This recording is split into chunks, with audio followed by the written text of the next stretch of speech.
Okay, that appears to be live. Do we have any?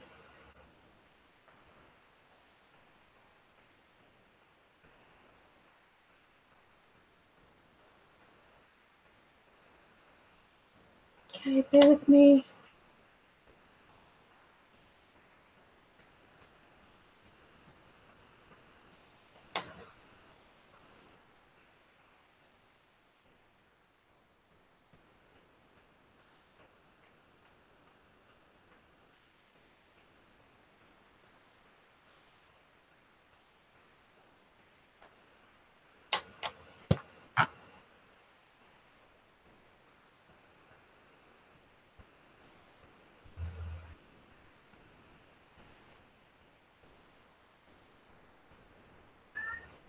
Just trying to find.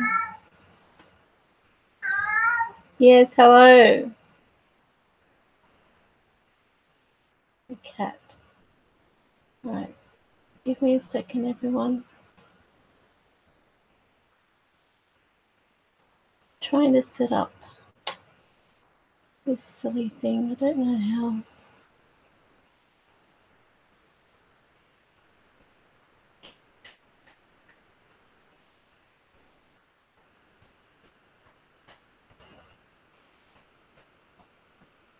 I'll get there.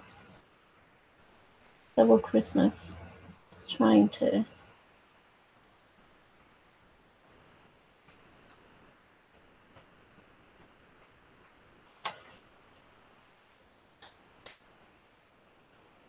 Okay, this is weird.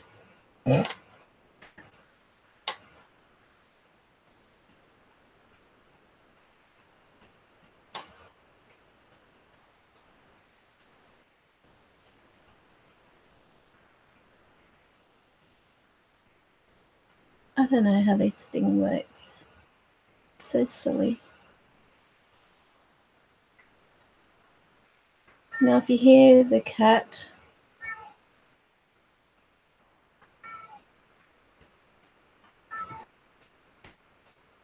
oh, I tried to get it set up. So I'm going to try something else now.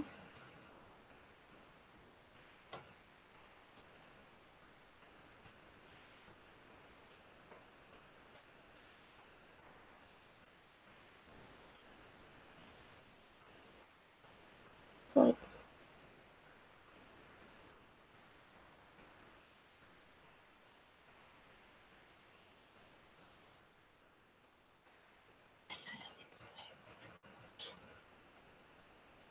so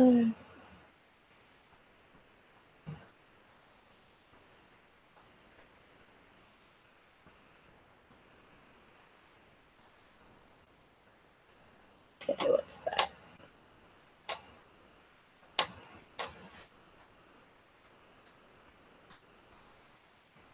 Bear with me.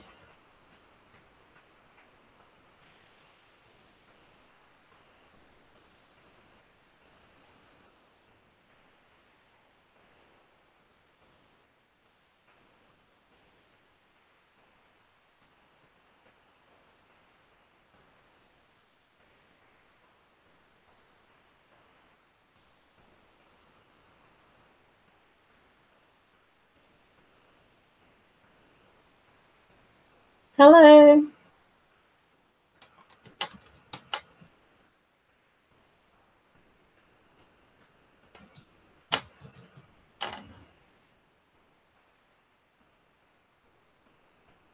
Oh, I don't know how many times I have to log into this blooming thing.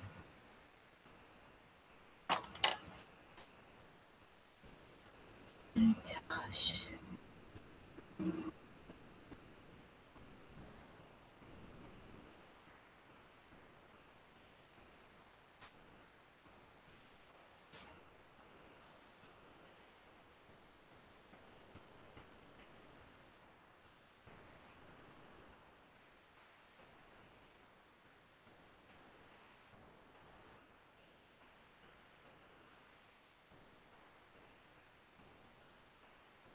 Hello.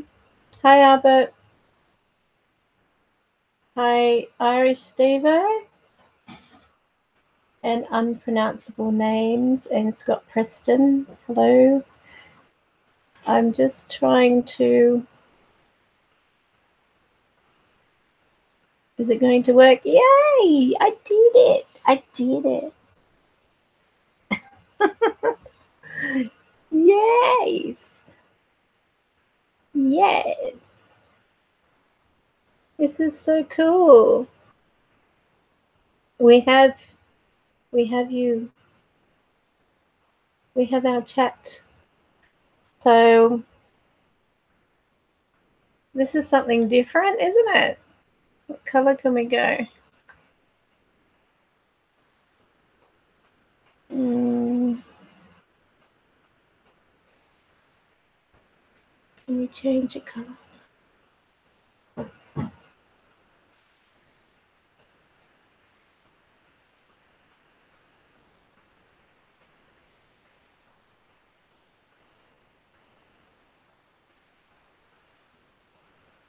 Oh, how cool. Okay. Getting a little bit creative now.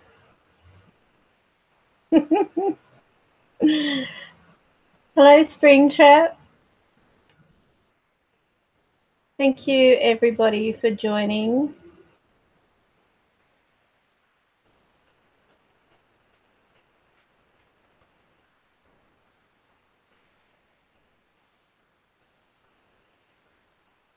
Okay.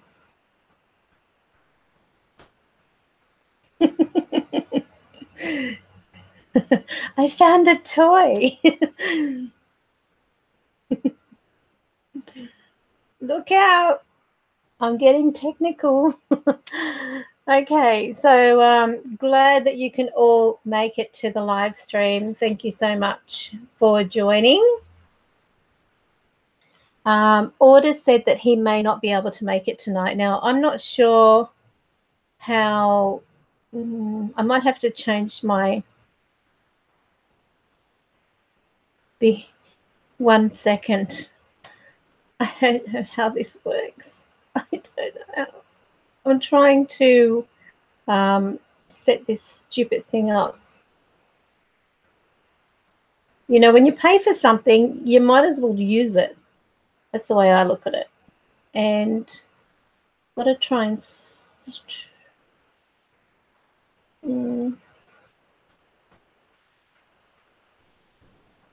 might be a little easier. I don't know.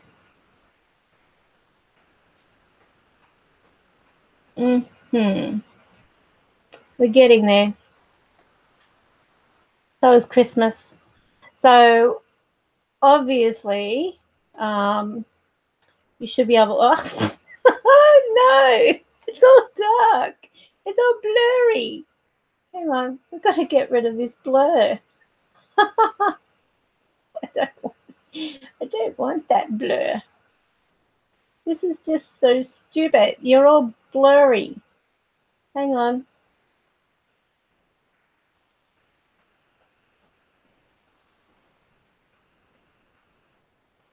That's a bit better.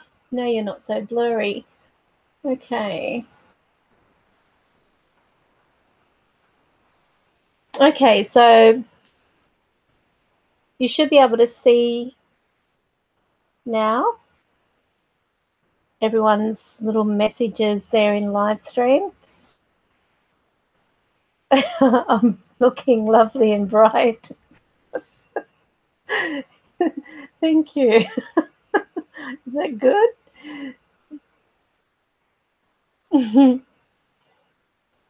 Yeah, so everyone should be all clear there now with the words on the screen. So let me know that it's okay your end. I'll just have a very quick look on there. And oh, it is a little blurry. It shouldn't be.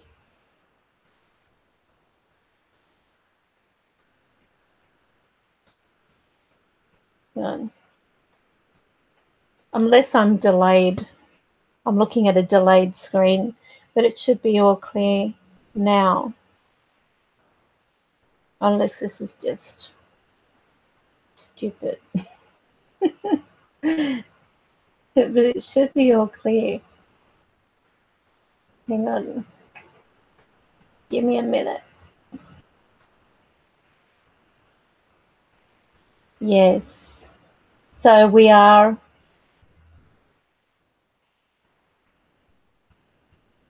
all clear now.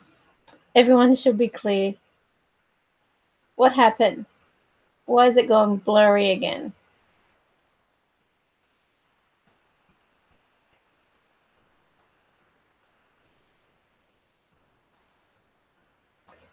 Oh dear. But then again, the screen looks quite blurry. But here it looks clear. I don't know. Maybe it's going to fix itself up in time. You know what it's like when you've got things you're trying to play with and you spend a lot of money on that to try and make the live streams a little bit more entertaining, if you want to call it that. So, Order may not be on tonight. Let me know if it's now coming across as... Okay, so it's better now.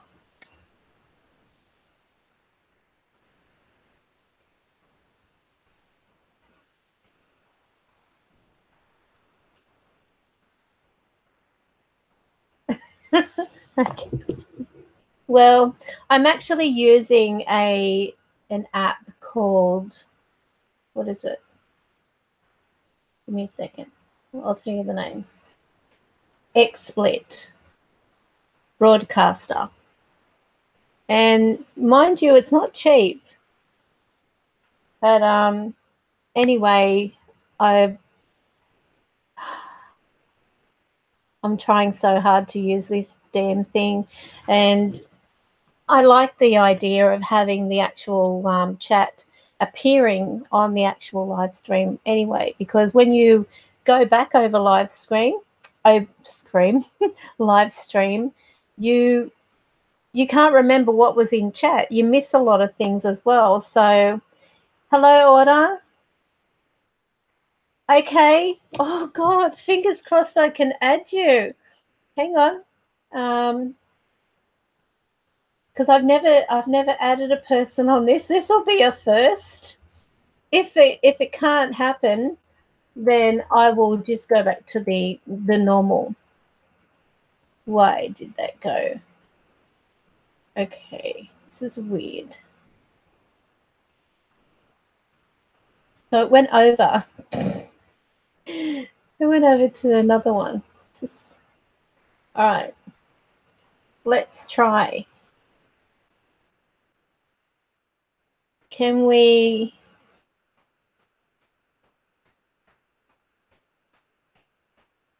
get Order in?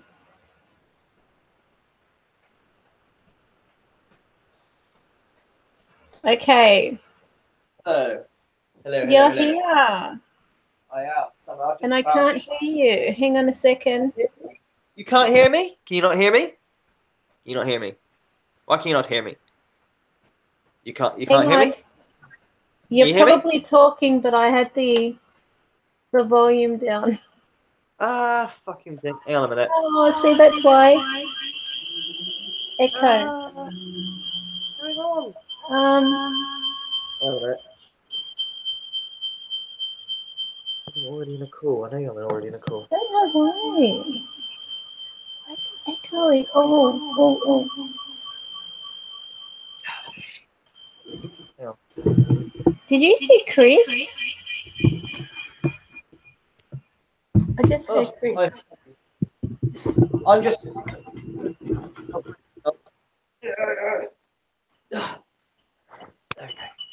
All right, hang on. Feedback. Massive feedback.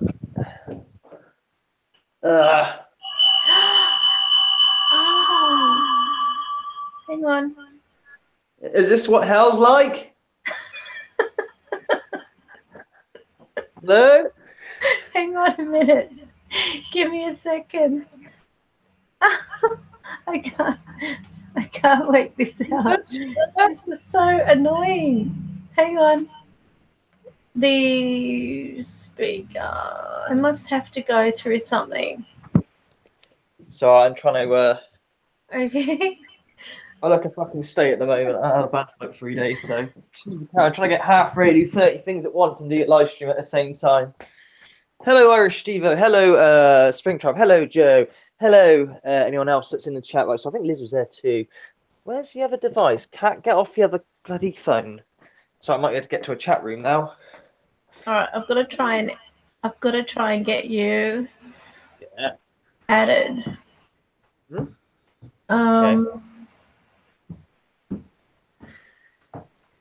Okay. Hang on a minute. I don't know how this happened. How this works. I wonder if that's it. Hang on. I can see the chat. That's good. Well done. Oh, damn. Oh, this is annoying. I'll tell you what I'll do. I'll have to take it off this.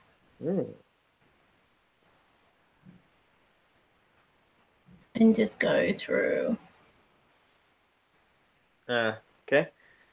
Yep. Give me a second. My wife's changed the password on her phone. Was she hiding from me? So I can't see the chat room. I thought, oh, I got another device, so I can use it for the chat room. But she's changed the PIN code, and I don't know what it is. Is it my? Well, I was actually having a little bit of fun there because I've got this device. I've got to work out or figure out how I can put people on that, because you know when you're doing like the chat like this and it flicks on from one person to the next when they're talking. I don't know whether this can have us both up at the same time. That'd be useful, wouldn't it? Yeah. It would be good because it's stupid this unless it's a bit slow, isn't it? It's a bit slow to go back and forth, isn't it, when you're talking to people or whatever. Exactly. Plus, if you're holding up trying to show somebody something, it keeps flicking back because someone breathed a bogey, you know. Yeah. So if someone's talking, you've got to, it's flicking all the time. And but anyway, how are you? Oh, I'm not too bad. I'm okay. That's good. You're a talking avatar. Yeah, I know. I'll come back in a minute. Hang on, I'm just getting myself sort of ready. I'm trying to do 4 things at once, you see. That's why. Now I need a lighter of some sort. There we go. Lovely. So I know about 8 things at once. I've only just got in through the door, you see, and I've got to be out again. So I've only got about half hour with you, but, you know. Okay. Well, I really am lost of what to discuss for tonight. I got your text. You got any ideas? I'm like, no. Because you're bloody hopeless. Honestly, I've been conjuring up all these ideas since get-go, and I thought I don't know. I've had like a brain dead moment. Recently, we've educated loads, absolutely loads. You know, like people not going to do it now. Just about. I'd like to think they do anyway, but I don't know. We've done it all, haven't we? We've covered everything. Victory and go home. Done. Claim victory and go home. Irish Steve said you're fired. That's okay. Who, me or Order? Yeah. Now, you might have actually noticed that the channel name has changed. And is it? Yes, the reason I did that is because it helps with searching, for because I've had some clients that have been contacting staff saying, how do we find the YouTube channel? They say, look under the High Priestess, but they've been typing in psychic and medium. So Yeah. I thought, oh, well, we might as well put that in, you know, so that way it's going to also help with finding the channel. Yeah. But, yeah, and I thought, you know, when I'm doing some, what's that? Watch for bunny men. Oh, that'd be Irish Steve-O's strange nemesis. Like you know, I have He's got this weird. I call it a lemming, but it's I think it's a bunny rabbit actually. And I was meant to be shooting some films with just being a prick basically, and he was meant to use that video using some editing software to make him look like he's at the same place and kid me and him and stuff. And I just haven't got around to it. Every time I do it, I do a shoot. I look at it, God. I mean, I'm a cringy man. I really am cringy, and I pulled out a lot of cringe in my time. But it is so bad. I can't release this. I can't release it. It is so bad. You know, it's beyond, and it's just ugh. So I have tried Irish. Is that like, you know, I should go and have a look at this?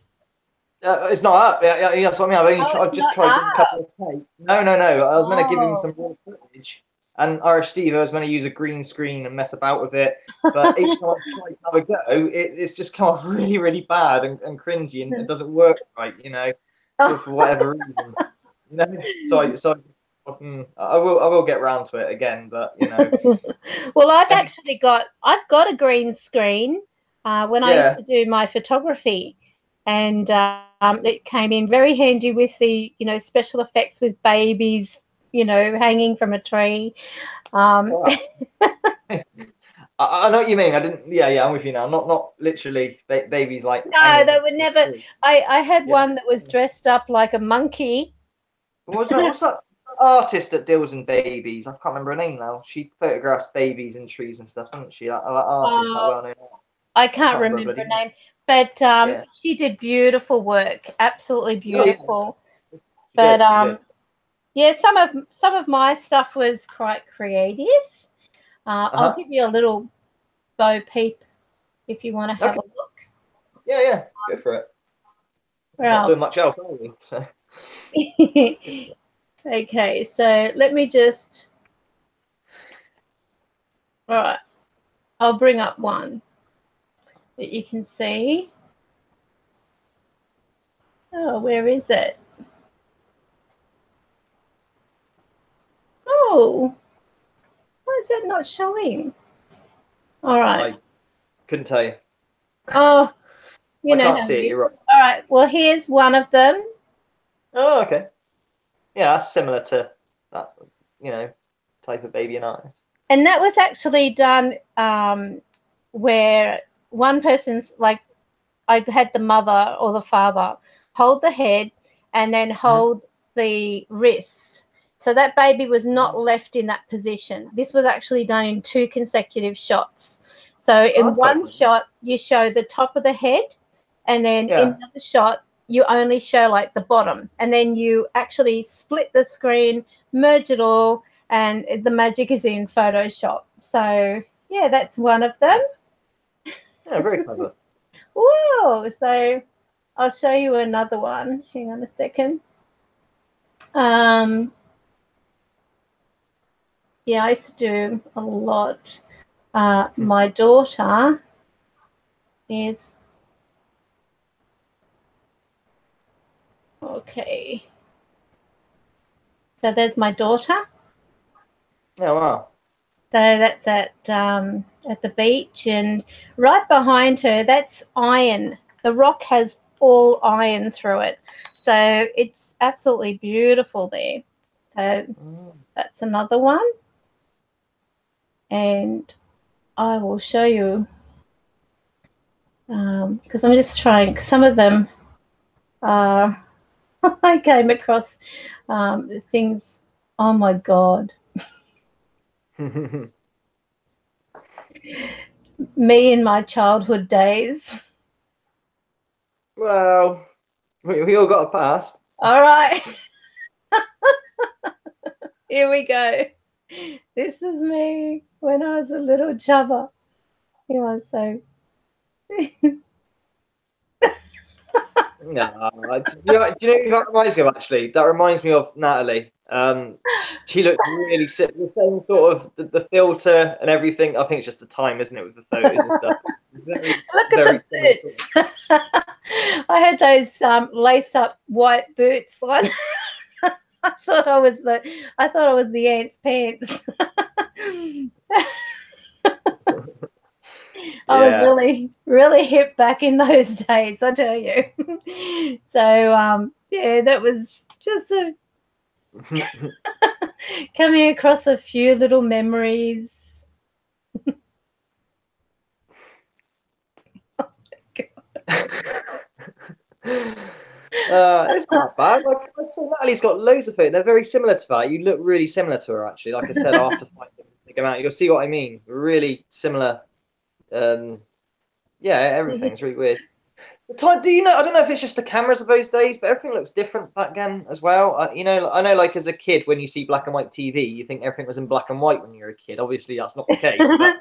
But my point is, when you see these old photos, and obviously it's Kodak or whatever, the environment and whatever's around you just looks different. And people look different. You ever seen like Victorian people? They look different. Their genetics look different to what they Yeah, do they today, do. They do. It's really, really weird. I've got one picture of me holding a cat, and honestly, I was such a weird looking kid. I'm thinking, God, I don't look normal. They say that. They say that if you're not such a pretty kid, you grow up to be a lot prettier when you're older. And saying Natalie, she's like, oh, I was such a hideous kid. What's it gonna happen? My poor daughter, oh God, she's gonna be the opposite, isn't she? She's gonna, pretty kid and not so pretty, but it's just how it is, isn't it? They say that. I tell you, it's funny though, but I looked really, I don't know, just rubbery. Rubbery. That's got to be the camera, surely. It has to be. But I coming across those. Gee, I had a bit of a giggle though. And then there's one where I'm standing outside of a house with my grandmother. You got to see the shorts. Oh, one of them. Okay. All right, here we go. 70s fashion wasn't really a thing, was it? Everything was brown. So here are the butterfly shorts. That's my grandmother and my auntie Reen. Was everything brown in Australia in the 70s? Everything brown and yellow, like the decor and stuff? Was it like that over there? Because it certainly wasn't England. They even painted cars brown. Who thought brown would be a good colour? I know. Well, that was at the house that my aunts had built. There wasn't anything fancy or flash, but yeah, it was. Oh God. Brown paper, yellow carpet, red curtains. So funny. And I actually came across my school one. God help me. I'll probably. All right. Are you ready for this? Yeah, I got him. Where is it? It doesn't want to work. Hang on. Oh. Is it on? No? No. It doesn't want to work. Oh, that's isn't it? So weird. Hang on. That's so weird. It's not. Is it even showing me? Yeah, your picture live streams here, but I've got no. Oh, there we go. That's me. Brown everywhere. I know, brown. Because you were talking about brown, I thought, okay. So this was my and you can tell I cut my own hair. This poor teacher. We gave her hell. Oh dear, that poor teacher. She just it's so funny. So that was my high school picture, and my uniform was pretty risque. Yeah. I look back and I think I would shoot one of my kids if they wore their uniform that short. Oh, Yeah. it Science was is very, very different then. exactly. So yeah, that good times. What's this? God is not here right now. Leave a message after the beep. Yeah. What? Terracotta. Terracotta? Terracotta. Okay, rather than brown, terracotta. It's called terracotta, not brown. But they painted cars like that as well, brown cars. You know, this new car, the Morris Minor or whatever. What colour can we do? It really, you know, how about brown? And they're all in a meeting at brown. Brown is neutral colour. It's a neutral colour. Everyone, you know, just it's going to make things stand out. If you're wearing a red dress, imagine that with the backdrop of a, you know. Sure. I mean, we have neutral colours now, don't we? Every car now is silver or black. They're all uniform now. You seldom get a red or a blue car anymore because of resale values, you know. But brown, I just couldn't get my head around that. There's so many places had you know, with this brown. We had brown curtains, you know, at my dad's house. Brown curtains and yellow wallpaper. And everything's magnolia now, isn't it? Inside a house, like, well, look at our house. Everything's magnolia. Bloody walls, magnolia, the neutral colour, isn't it? You know. That would have been about about that, Albert. I can't see. Was that 76? Yes. You know, I turned the big 60 this year. Oh. Retirement soon, isn't it? In about 7 years or something, is it? Oh, well, I don't know. Wait, it's going for another 10 years, I suppose. 4 years. 4. But I don't think I can. Yeah. I don't think I will be. I can't see myself retiring, you know. It's well, yeah. You know, when you've got something on a roll, why retire? Yeah.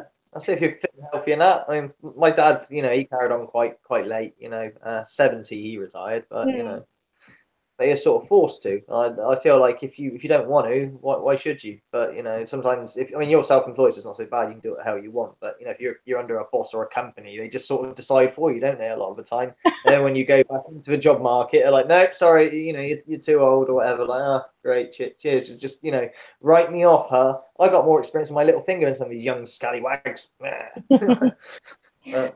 Unpronounceable names wrote, did you have carpets on the walls and tables too? Or was that a Dutch thing?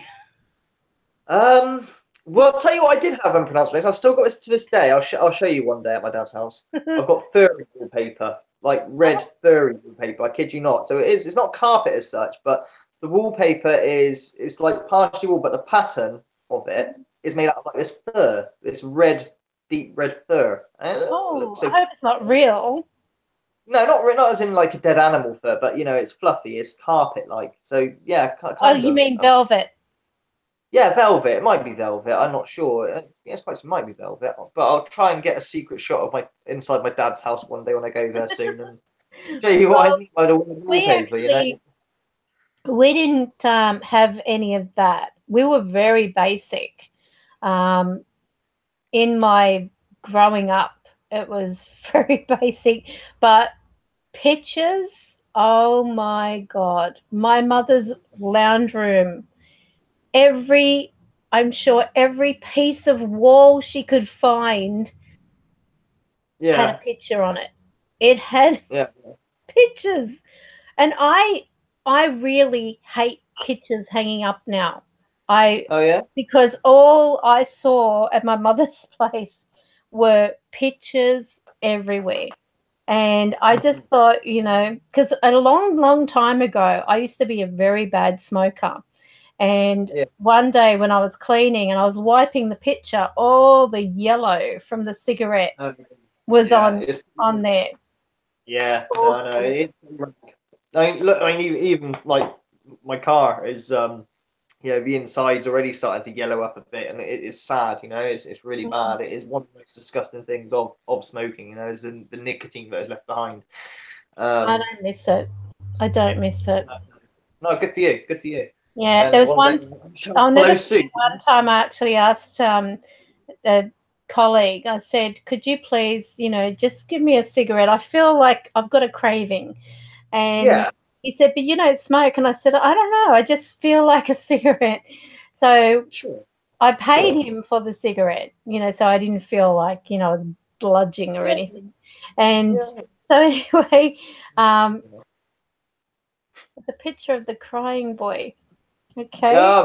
Right, the picture of a crying boy, not a reference in there. Now, there's this big thing, an urban legend, but the picture of a crying boy set several houses on fire, especially in Britain. But it was the only thing that survived. So people were like, well, that's the thing that set it off, you know. I don't.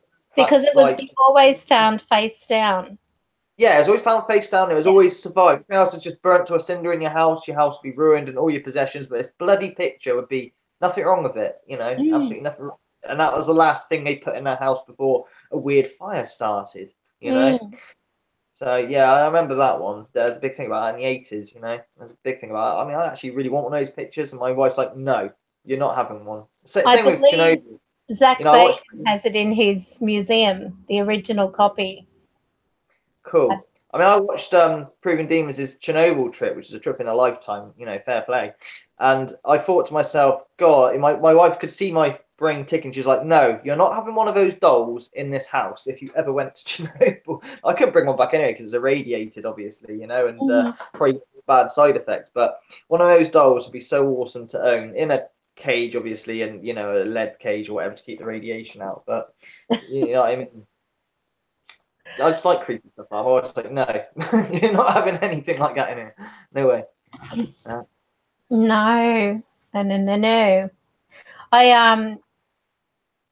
We did have a long time ago when I was a kid. I can remember we had a flood, and the flood made the car sink in the ground. Literally, it had made the. I mean, it's a different topic altogether compared to fire and stuff like that. But you know, damaging. Yeah, it was awful. This flood. What's this? Careful cleaning your car window. If you touch a part that's covered with nicotine, you have to do the entire car. Yeah, yeah. My car's good advice. Unpronounceable names. So, I mean, if you're going to clean one part, you might as well clean the rest anyway. Yeah. No, my car needs a good vacuum. Yeah. Embarrassed. I've got a headlight out, 4 bloody tyres that need doing, and my squirters have stopped working. And since, you know, like if something goes wrong on your car, there's only little things that could all be sorted very soon, you know, and some of it even under warranty. But you sort of think, yeah, you lose pride in it all of a sudden. You don't clean it, and you know, and obviously I will sort it all out. But it is so minging in there at the moment. It's a bit embarrassing, really. You know, it's really bad. But yeah, it's just since the snow and you know, fucking tire blowout, one odd wheel on there as well, and it's just, yeah, it's that video you put up where you're scraping the snow off the windscreen. I could literally feel the cold. There is no way I could survive. You've never seen snow or something, have you? Or never experienced? Never. My father, he used to send photos from North Carolina showing me the ice that got around the actual branches of the tree, how pretty they looked and everything. And he said, it looks nice. He said, but when you get the slush after, it's a novelty. It's pretty. But it is a novelty, and it, you know, it's fun driving out in the snow. You know, doing the drifts and stuff. Like, you know, me and Natalie, I haven't Natalie laugh at that for a long time. So that was one good thing that came out of it. But if it continued on for a week or whatever, oh god, I mean, we lost. You know, the shop lost a load of money because they couldn't get the papers delivered either. Things like that. You know, so you know, it's. I feel sorry for animals that are left outside. Yeah, that happened quite a lot. A lot of dogs and that were, like people abandoned dogs and shit. But in America, especially, a lot died of hypothermia. It's really sad. They didn't even let them out of the cage to run free, but because they're in a cage and stuck, obviously they can't move, and therefore hypothermia sets in. Loads of animals died through abandonment, all because they couldn't be asked to take them to an animal rescue and dump it. Oh, Leave that's it in a so cage. sad. No, So see yourself in sad. the video.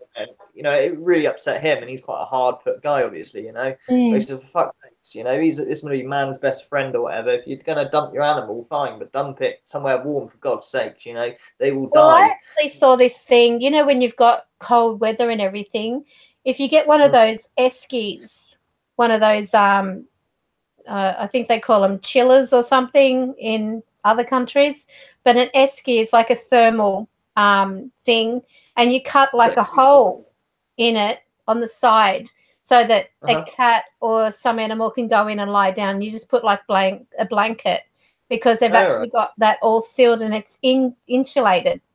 Yeah. So Okay. yeah, people, God, I couldn't imagine.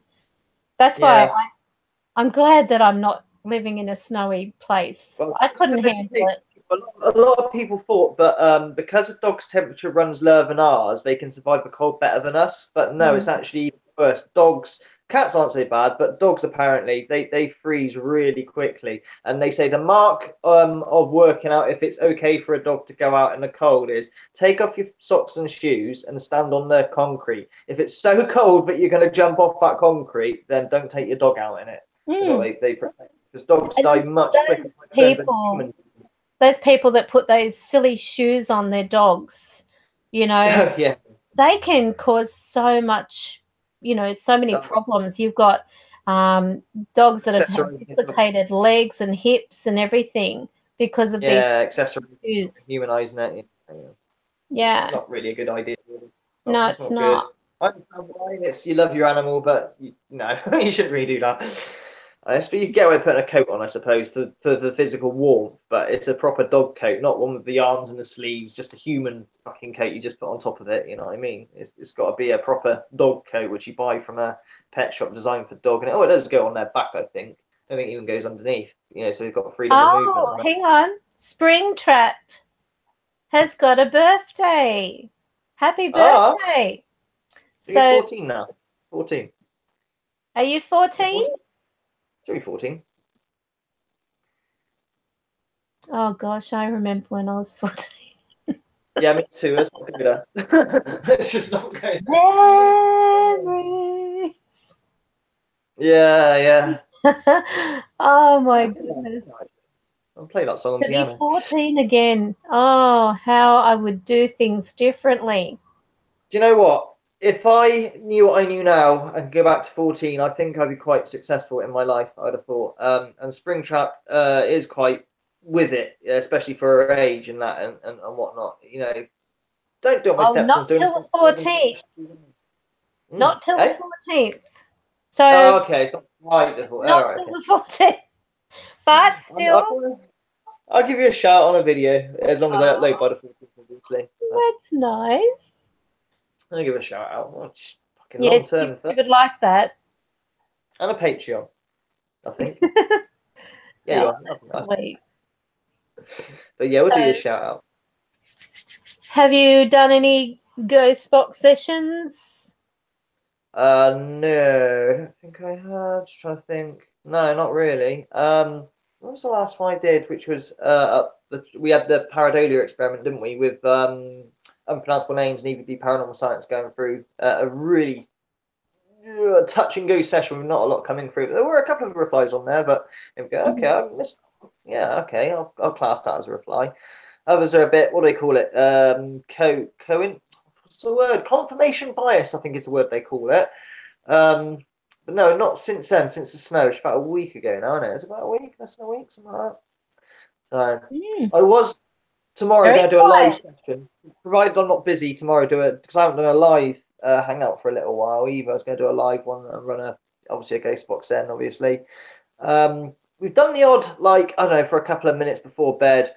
Not uberly focused and meditating or anything like that to try and will it to happen, but there doesn't seem to be a lot of contact going on. I don't know if that's just because I don't know. Do you know what I really want to do? I really want to go back to my old house and do a session there. I don't know. It'd be interesting to see what I get, but the people that moved in there are not very nice people. There's no way in hell they're going to let me go in there and say, look, I used to live here. Just so you know, a lot of activity used to happen at this house probably about 15 years ago now, 12 years ago, whatever you want to call it. You know, you know, can I come in and do a session? I think they just tell me to get lost because they're not very nice people, really. They're quite, you know, snubby, I think is the word. But no good. yeah, since coming to this house, it's a lot less, and I think I need to go to some areas maybe rather than trying to shout at home. But I mean, I've had a couple of sessions here where good contacts happened. You know, a few. I mean, that capture I got where I asked not who are you, but what are you, and they said I am the devil's angel. That was a really, you know, A1 clear. That was a good one, you know. Liz said, go stand in the front yard of the old house or on the sidewalk. Yeah. Oh, the front yard's quite, it's not really a yard, isn't it? It's just like, I don't know if you remember my old videos, it's like the door, 2 steps, and you're off the property. We don't really have big houses over here in that sort of sense. So if I stood on their front door, they're going to see me like, what are you doing? Nothing. Nothing at all. But I'm just curious what would happen there, you know. But again, with that house even, it took me, you know, when the activity all died down and that, I got a spirit box far too late, if you like. And I was really adamant I was going to get contact, or like almost instantly. It was going to be really strong and powerful. It wasn't. It took me like, you know, a good 2 or 3 months for anything to come through. I mean, yeah, when it come through, and it was good and all the rest of it. But, you know, a good 10 weeks, maybe more, of absolutely nothing. So area or not, you know, it's weird. I'm always trying to find the conditions and stuff that go with this sort of stuff. It's just a case of just calling out more, isn't it? The more you call out, the more allegedly they will come, you know, eventually, I guess, you know. But yeah. Yeah. Miss the old house. Thank you, Springtrap. She said, while I'm on a roll, happy Mother's Day to all the great mums out there for this Sunday. It is Mother's Day is Sunday, and I've got my mum up all shit. I need to go. Yeah. I know, well done. Thank you for reminding me. It's Mother's Day this weekend. More expense. Fucking hell. My mum's quite easy. She says, just get me a Mars bar. She absolutely loves Mars bars, so she's quite easy and cheap, thankfully. So. Oh, ours. Hang on. This mustn't be right. What's that? Oh, no, it's not. It's not till May. There's Mothering Sunday and there's Mother's Day. There's 2 separate ones, I think. I don't know the difference. Not till May where I am. Oh, okay. You've got Mothering Sunday, haven't you? Because Mother's Day is Mothering Sunday. There's like 2 different ones. So yeah. That is. Bugger. And we could always have 2 Mother's Days. I think that's what we do here, but don't quote me. So when's yours? This Sunday, and then that May one, I guess, because Mother's Day and Mothering Sunday is 2, isn't there? I don't know the difference between them. Oh, well, I was getting all excited. I was thinking I was going to get a really nice present, maybe some perfume. Oh, maybe. My refrigerator is filled with perfume, and my daughter goes and just helps herself, you know, and it dwindles down. I had like the 3 sets of Poison and all these other ones, and, you know, Chloe, and I had, what's it called? Chanel No. 5. So I ended up having to buy her a Chanel No. 5 because she was using all of mine. I've hardly got anything left. So all my perfumes all sort of like, I put it in the fridge so it doesn't evaporate, and it's nice and cool when you put it on. And it was like evaporating on my daughter. So that was not really nice. So kids, I guess. Justin and Camaro, they're forever taking things out of Natalie's handbag and whatnot, and you know, where's that pizza gone? All right, yeah, Justin's eating it. There you go. What's this? Have a great Mother's Day, Joe. Oh, Joanne's in. Yeah, I hope things are going well for you, Joe, as well. And we Yeah. haven't really spoken, but I know it's not just her. There's another one called Ian. I don't know if you follow Ian at all. He's having similar sort of treatment. There's about 2 or 3 of them who've emailed me and kept me up to date on their progress on their treatment. And yeah, I hope it's going well because it's not nice. Like I said, I see my mother go through and it's hell. It really fucks you up. So I They're really hope awful. that you're getting some relief for this stream at least. I just reminded you of it, so that's brilliant. So now you're thinking 5 seconds I forget in order, shut your mouth. But there you go.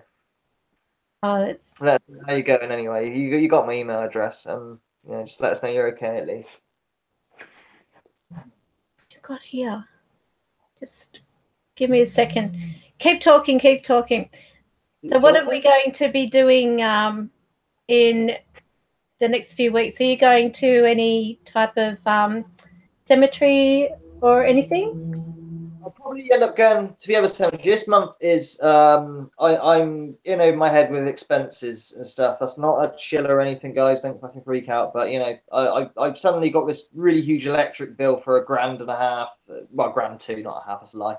I got 4 new tires, all this other shit. Mother's Day now. Thanks for reminding me. All these things. So I can't really afford to go driving to a long place or anything. But I'm sure I can revisit that cemetery. But I want to go up there again with the 660. Use that there. Just use different boxes and stuff. I have got my series of orders spirit boxes where I'm going through all the boxes I've got access to. So far, each series has always been an interesting session. Like even the dipole, as I call it, the little white one that was like an iPod. That although the session wasn't really good in terms of talking back, because it's not really about the session, it's just about what the box sounds like and whatnot. We had this mega K2 hit where the whole room turned into a massive EMF fest. I have no idea why, but both EMF is the other one, which never goes off anyway. It's really not that sensitive, but they were off the charts. It wasn't just like one area, the whole room out of nowhere. Which is kind of weird and interesting. I don't know what set that off, whether it's paranormal or something happened, but it just come out of nowhere as well. And really strong reading. All over the room, wherever I put it, it's just off the chart. What's going on here? But yeah, I'll be going back up to the cemetery and whatnot. So yeah, but nothing too much.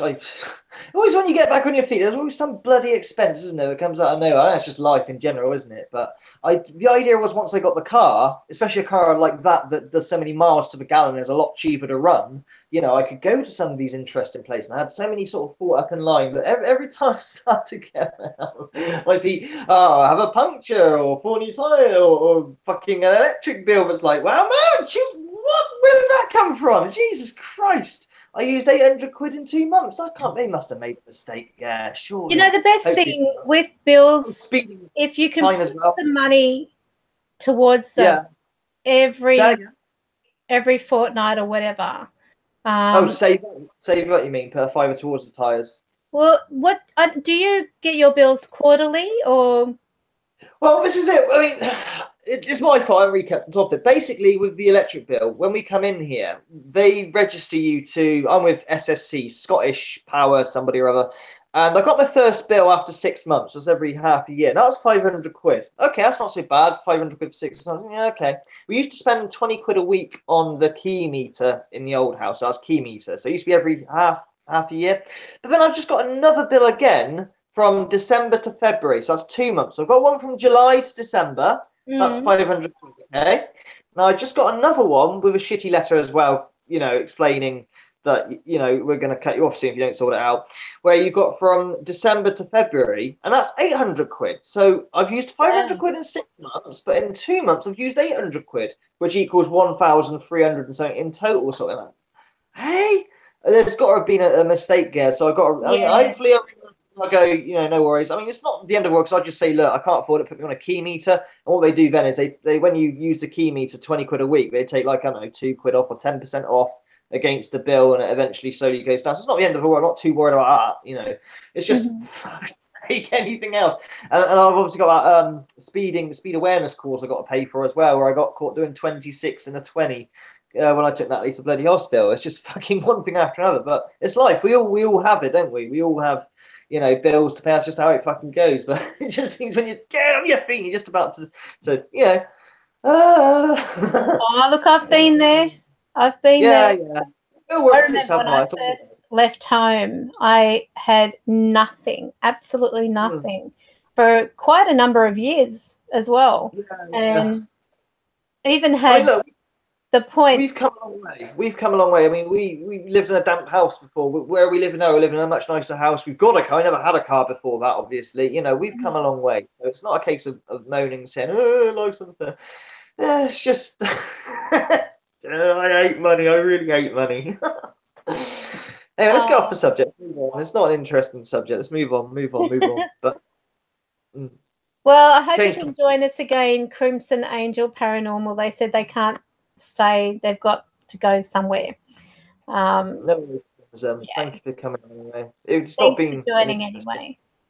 We actually don't know what to talk about. We're out of a topic. That's why we're just babbling crap. You know, we're talking about brown carpets and we wallpaper. Don't have anything to talk about. No, brown wallpaper in the 70s. Yeah.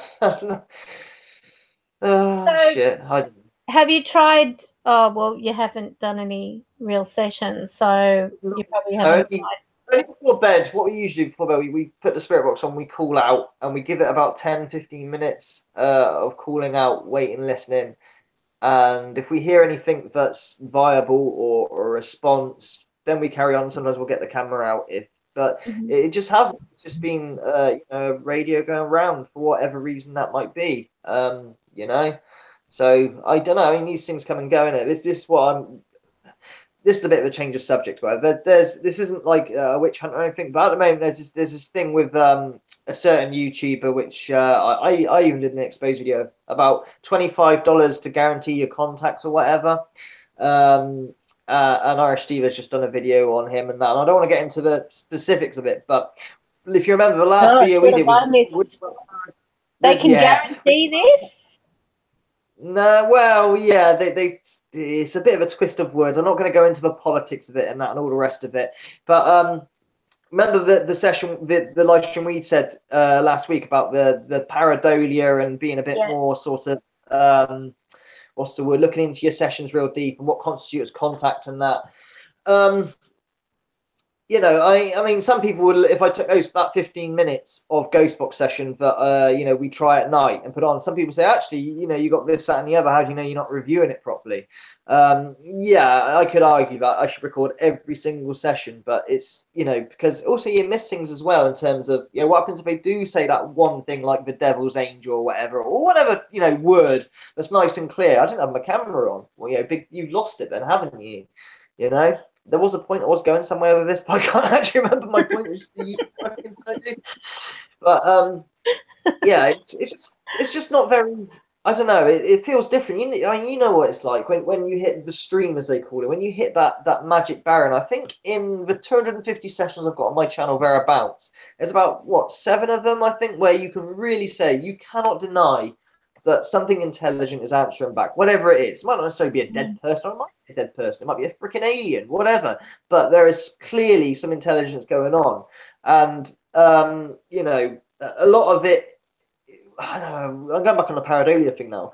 The looseness of, you know, evaluating your session, how loose can you go with everything that comes out of that box is contact. I don't know, maybe I'm just being a bit too critical and I should always hit the record button, even if it is just for 10 minutes. But the problem is with this, because I know people do want to see every single thing that comes out of that box, is we're not, you know, we're getting ready for bed, for God's sakes, you know. So you're not only half naked walking around the place with this ghost box. No, you've got to have your own time anyway. You don't want to become addicted to having the thing on 24/7. Yeah, look at Mr. Echo Box 24/7. I'm receiving a lot of strange emails from him. You know, the guy who stuck Echo Box on for 24/7. You know, I mean, Again, this is a disrespect to this guy, but if he, you know, I can't see what he's listening. Sorry, hear what he's understanding. He puts his sessions up. This is the guy that puts Echo Box in his ears 24/7, or at least used to. I don't know if he still does. And he really believes, but he's caught deep somewhere as the Grim Reaper, and I need grooming or tutoring myself because I'm a prophet of some sort. No, seriously, I'm just a human being. Okay, I'm not a prophet, I assure you. But when he puts his sessions up, the annotations don't match. I can't hear what he's hearing. I hear blip blip blip or whatever Echo Box does, and he's putting as what he is hearing, which is the whole experiment anyway. What were you guys hearing on my session to what I was hearing to what this channel was hearing? We're all hearing it differently. It's only when you get an A1, which I'll give a shout now actually to what's his bloody name? I can't remember his name now. Dwayne's I don't know if you know Dwayne's what's his channel name? Somebody help me out in the chat room. There's a guy called Dwayne, and he got a really, really good capture where he asked Spirit to read the name of a chocolate bar, which is Twirl. And you couldn't say I heard anything different. It said Twirl, dead on, and he got a couple of good help me's as well. When it's like that, everybody agrees what they heard. Like, you cannot deny that. That is the contact where you can go, see, this ghost box does work. There's a few commenting in chat stating you should annotate your sessions. Yeah, a lot of people feel I should annotate myself. I'm only getting used to my editing stuff. I don't know if you know, it's my first proper edited video. Unseen World of Dwayne. Oh, that's him. That's the one. Yeah, good guy. You want to have a look at him. Very humble, the rest of it. But that's him. He had a really A1 clear. He's had quite a few clear captures. Now, as far as annotating my own sessions goes and things like that, a lot of the time, well, I do annotate my sessions in terms of in my own head, because I don't like watching my own videos back because I find them fucking cringy. But I will look over a session and go, okay, yeah, and certainly match up to what other people have heard, or if I agree, disagree. But yeah, a lot of people feel that. Now the thing is, I'm not one for editing. You know this. I was always like, right, gonna be raw, whatever. But there's nothing wrong with putting your annotations in. That's not chopping up your session or anything. Now I'm only getting used to editing. My first proper so-say edited video was put up yesterday of the Noom one. The Noom one wasn't really edited. That where I was messing up with jump cuts. All that was done was pausing the camera, changing position, pausing the camera, unchanging. Well, that wasn't real editing. You with me? So my first editing was yesterday with my 2,500 subs. Celebration thingy with the Marilyn Manson song "So Vain," which is Carly Simmons actually who sang it originally. Good song.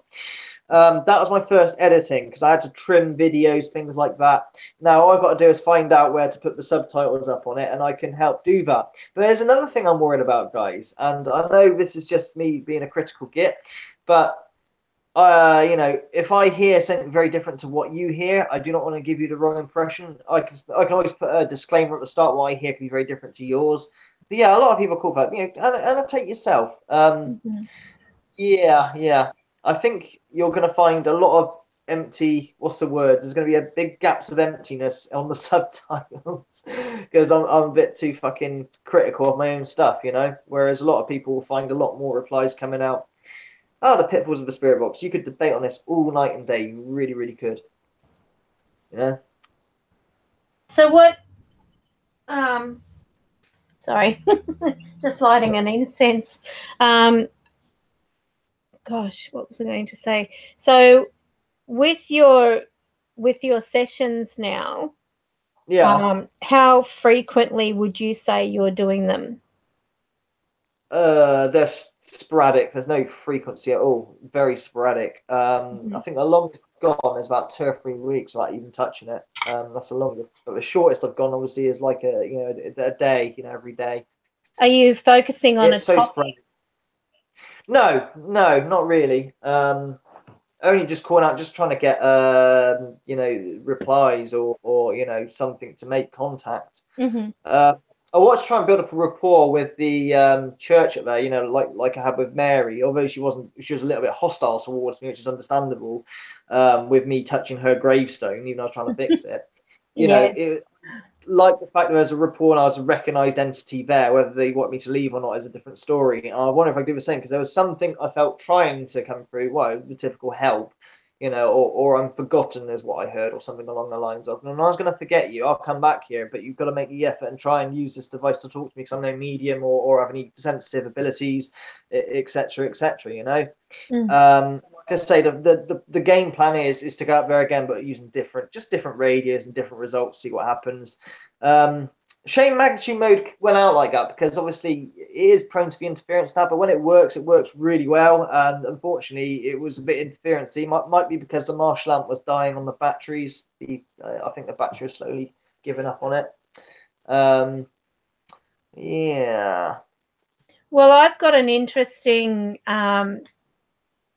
e.v.p. ITC, if you want to put it that way.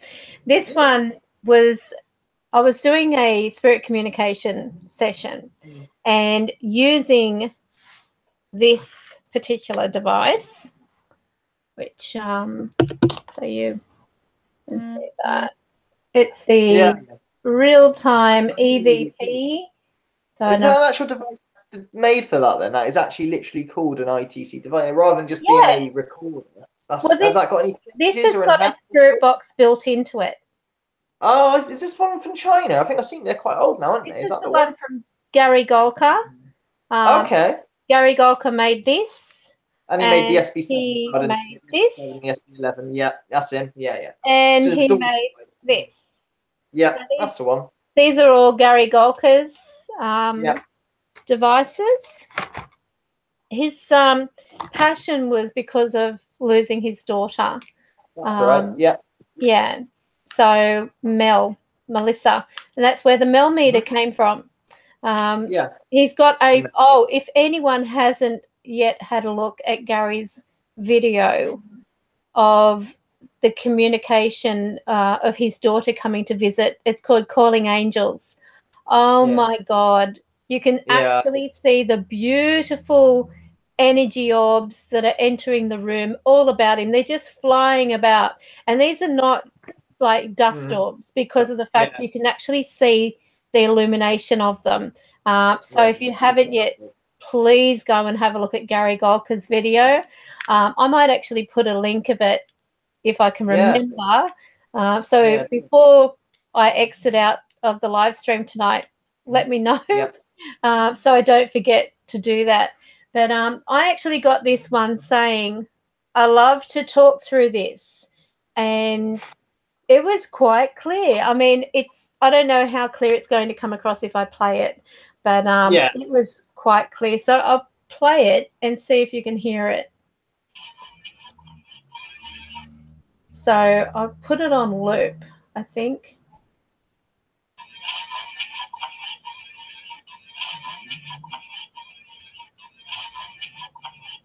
Can you hear it? No, being pointed out, but I don't know if that's just the quality or from.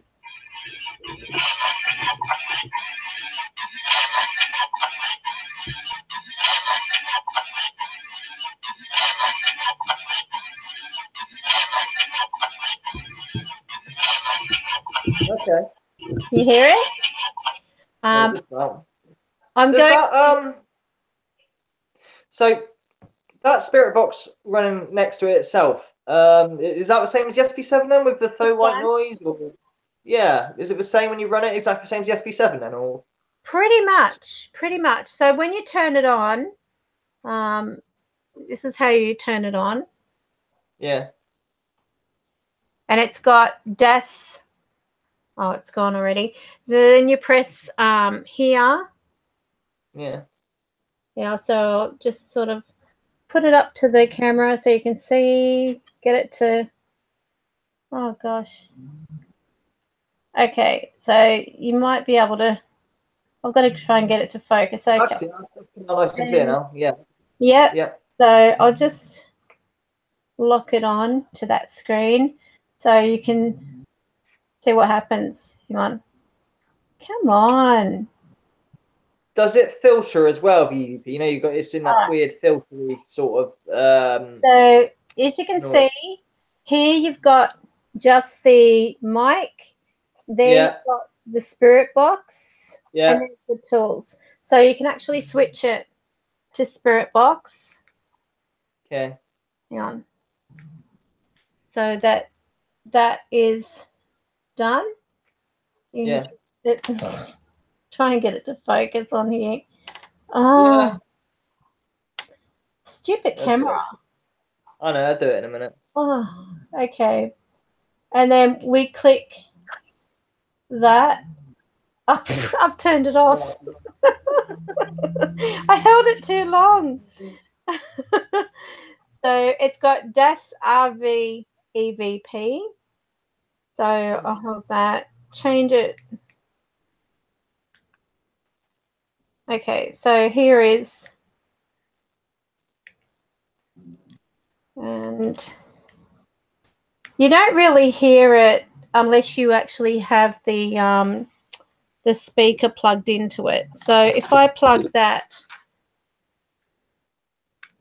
into the speaker, Yeah. Okay. hear it? Yeah. I see. It's quiet. It is quiet. They've Can you always say have been. hello? Other than the SB11, they've always been that way made, haven't they? Though, Yeah. the SB. That's okay. So Okay. So that's what it sounds like. This is the one where in the actual hotel room when I took it along, Okay. I didn't have the spirit box part on it. I just had the recorder and played that, and then I got that voice. So I've got a video that I'm working on putting together with images, that type of thing, and I've had basically one recording, and for each question that I asked, I have those snippets which follow that particular thing. But I'm not going to play it all, just that one bit, because of the fact it will give away what that's all about. Yeah. But it should be quite interesting, because I also did a live stream in the private group based on this particular topic, and it was pretty emotional because of the things that were coming through. Sure. So yeah. What's this? Scotty says my new ghost box, the Roberts, is clear. Yeah, he's got a new box. I don't think anyone else has got this box either. I haven't seen it yet. Anyway, I've got to watch his other video as well about the telephone. You want to join the live stream, Scott? That'd be good if you could, because I've got literally about 10 minutes. So if he can continue on after me, that'd be much better. I don't know if he's at work. He might be at work and see anything. I've literally got 10 minutes and I've got to go, sadly. Okay. Do you want to join, Scott?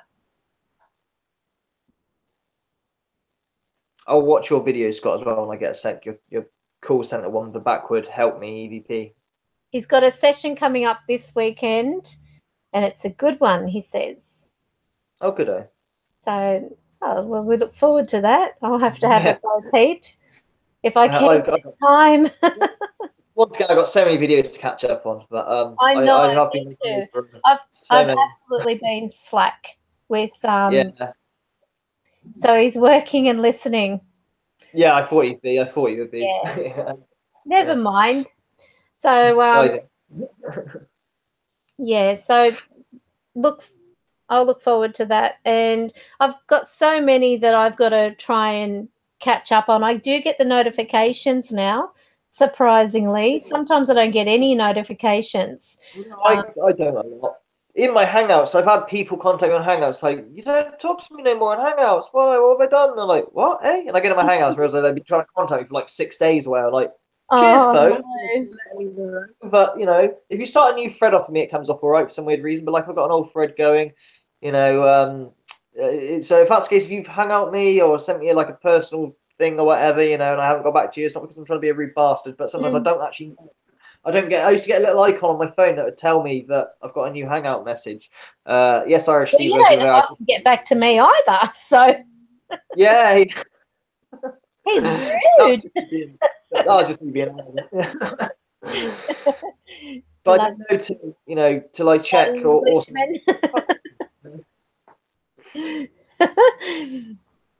Yes, just so crap.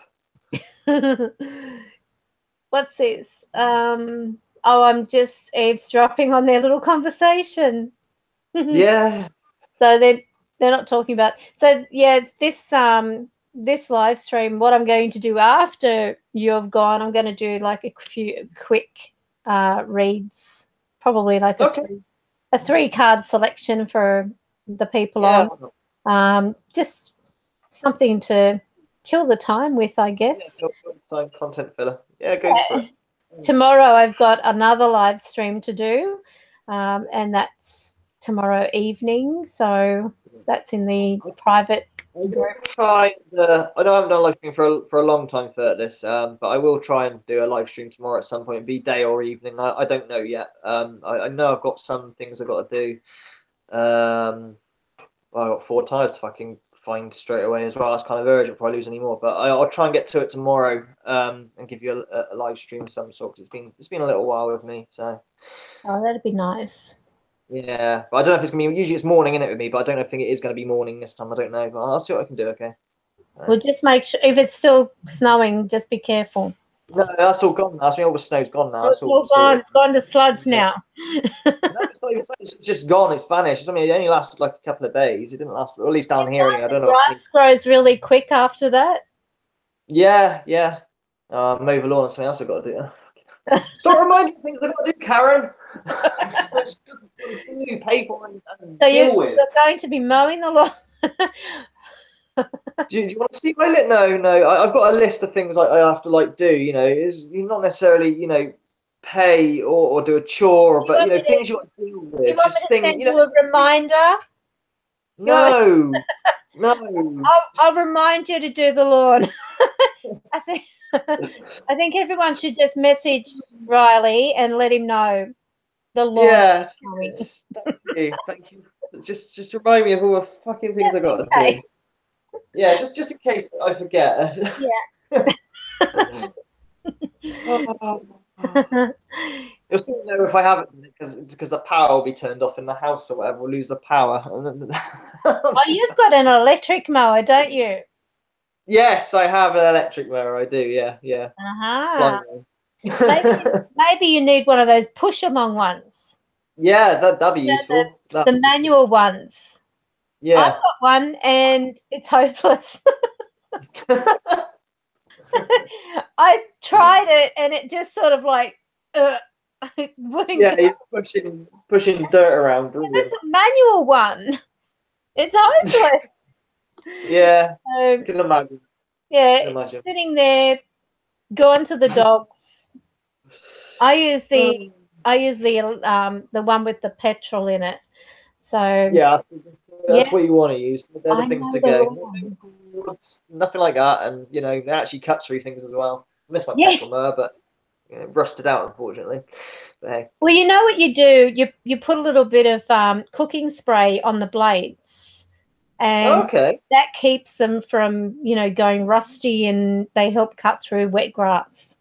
That's a good tip. Very good tip. Well, my father used to be a landscape gardener, so it's where he got all these little tips to me, and he'd say mow lower around the edges, so that you've actually got a lower amount of grass around the edges, and then you won't get so many weeds and everything growing around the actual footpath and everything. So around trees, mow lower, drop the blades and go low. All these things. Right. Okay. I'm gonna call it a day now, because as just previously mentioned, I've got a million chores and things to sort out. So I'll call it a day. If I get 100 hang-up messages, mow the lawn, tidy the house, do your tires, do this, do that. Don't forget to ring the electric company. Don't forget your speed awareness course. Oh, fucking hell, Furnace. In fact, I'll tell you what I want you to do, Furnace. Let me know what you guys have to do. What are all the things you've got to deal with and sort out? if you got to pick up the kiddies from school and deal with your car insurance or fucking, I don't know, whatever. I'm just making things up on the spot now. Let me know what things you've got to deal with in a whatever time period. Well, Good. Unpronounceable Name says I got something better in a bit for Riley. Okay. Oh, oh God, lover. I don't know how long I can stay. I can't afford a bottle of perfume for Mother's Day. Maybe testers. She's donated £5, and you shouldn't donate anything. You don't donate anything. Bless her heart. Thank you. We love you too. So that was very sweet of her. So she's so cool. You know what I mean? She'll go far as long as she stays on that path. She's going to go really, really far. You know. So I just really hope she just stays the course, and you'll hear about her. She'll be someone artisty or music, something along those lines. You know. I don't know if I did a video. Make sure you're paying attention in class. Yeah. I know it's fun, like Skyping maths and listening to us, but you know, don't follow me. I'm an idiot. I failed. Just keep going yourself. You'll be all right. You know. Just remind him to mow the lawn. Oh, shut up. Yeah. He said, "Shut up." I'll see my washing. I got a little washing up to do as well. Washing up like fucking 4 days. You're so many chores and things to sort out. It's life. We all have to do it. Yeah. Wipe on, wipe off. That's the one. Wax on, wax off, wipe off, wipe off. You've got to wash the walls, wash the skirting boards. Overdose on coke. Yeah. Well, that'll keep you active. Yeah. You know that if you swish Coca-Cola around your teeth, it actually helps whiten them. Yeah, another tip, right? Put it on your toilet too. It cleans lime's going out. Yeah, we used to do that quite a lot, but quite expensive. But you know, put Coca-Cola on your toilet and leave it for a bit. It cleans. So yeah, that's very true. Very true. And you can clean your toothbrushes. Okay, who'd have thought? The thing that rots your gut actually cleans you up. Yeah. All right, fellas. I'm definitely gonna go now. I've got things to do. I've kept whinging and whining in typical Magnitude fashion. You whingy, whiny bastard who has nothing to whine about, or my life is going actually very well compared to a lot of people. So Liz said something for you. Go mow the lawn. God damn it, Liz. I can't shout my Patreon. So, I'm gonna go. All right. Have a great day. See you later, guys. And take care. And honestly, I'm only joking when I whine. My life is a-okay. Take care, fellas. Much love to you all. Right. All the best. All right. Bye.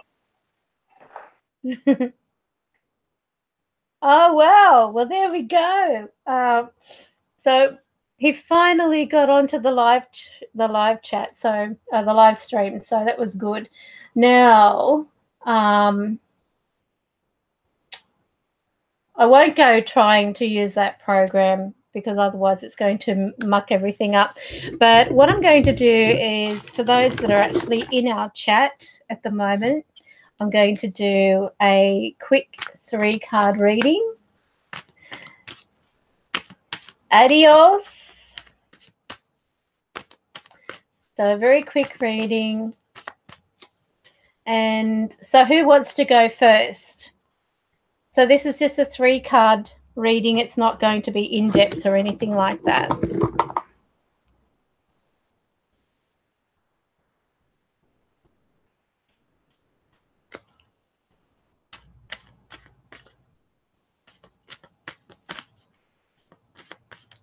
Who's first?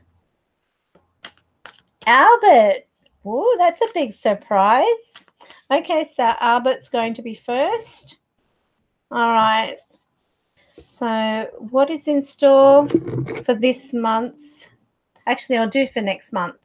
What is in store for the month of April for Albert?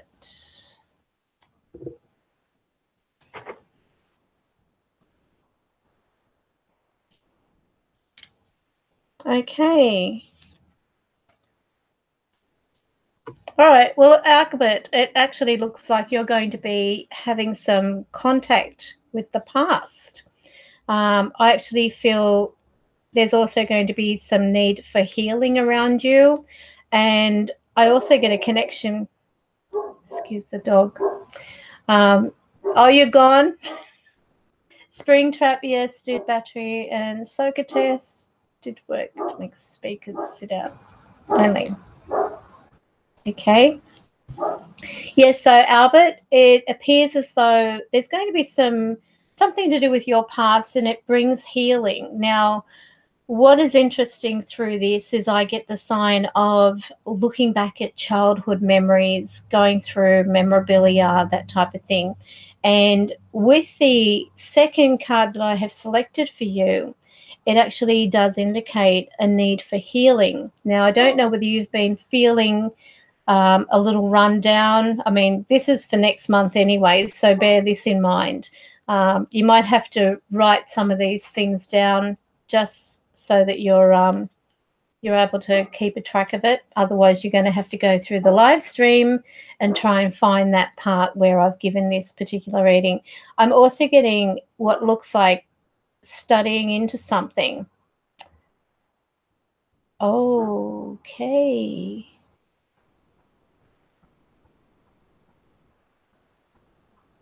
Albert, I'm being shown someone that was from your past. They seem to be making contact.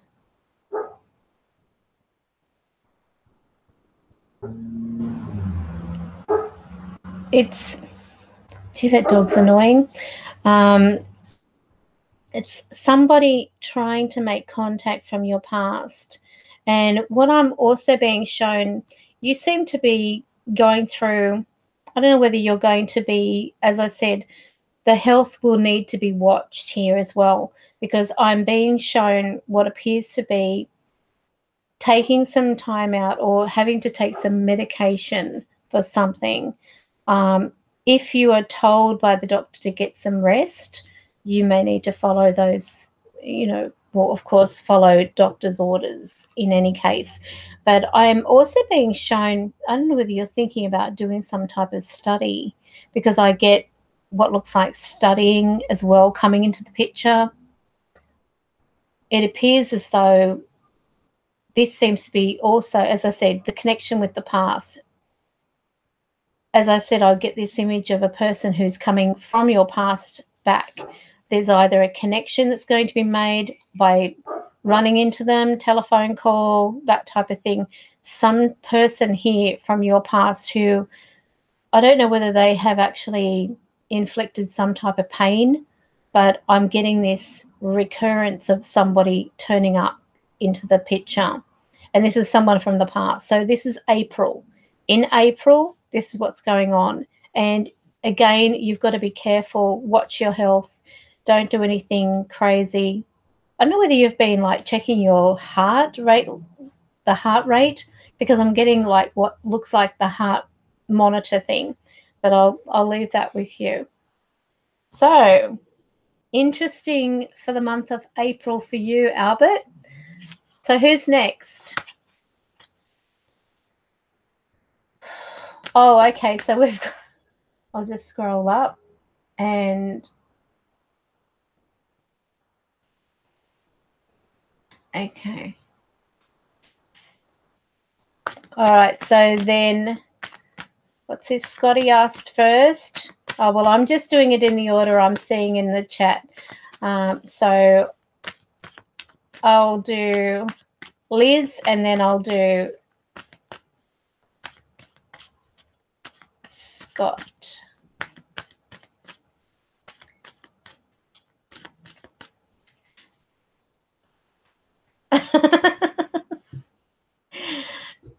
I think it'll be okay if I just do a little one. I don't normally do ones for people under 18, but I think if I do like a 3-card read, it should be okay. I normally don't but I will.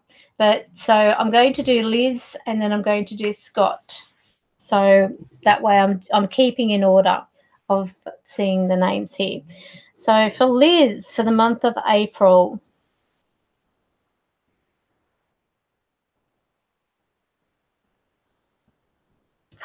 okay. Wow. So Liz, it appears that things are going to start easing around you. I feel like you're also going to be looking at possible renovations. I'm seeing changes to the home, changes to the environment, decorating, like going through things. I feel that where you're coming from, as in particular for, this month, I don't know what type of problems are there because I'm not focusing on this month, I'm focusing on April. But I feel as though there may be also an opportunity to go, it's like I'm getting so many different things. Like as soon as I begin to focus on one person, I'm seeing journeys, I'm getting water, I'm getting this image of what looks like a plane wing. I don't know whether you're looking at flying somewhere, because I'm actually seeing what looks like a plane wing. I'm looking down, I've got water beneath me. There's something to do with possible journeys there. This is April. I'm being shown like things are starting to pick up. There's definite progress that is beginning to manifest there. And April in particular, I get this wanting to hold on to what I've got, but I get definitely renovations that are going to be happening. And it's like, as I'm focusing on renovations, I'm getting more light coming to me. So I don't know whether you're bringing more light into your home, but there's lightness around this. So what I feel from that, if I'm looking at that as color scheme, I'm getting like a light. And I'm being shown plants as well. So I don't know whether you're bringing plants in as well to sort of lighten up the area, because it's like trying to open up, if you will, a particular area or location. This is within the home though. So something is being transformed, and this is definitely for the month of April. So here I'm getting that things are going to start settling down. There's progress. I get that opportunity of travel. I get also what looks like renovation work going on. So I'll leave that with you. That's yours, Liz. Now, Scotty, let's have a look at what is for you. And then I will do spring trap. And let's have a look. Oh, so that's where you're getting the chance of travel. So would this be the end of April where you're flying out? You've got Vietnam in May, but I don't know. I'm just seeing the water beneath a plane's wings. So obviously weird. Okay, so you're going to Vietnam. How lovely. Wow. Okay, so Scotty.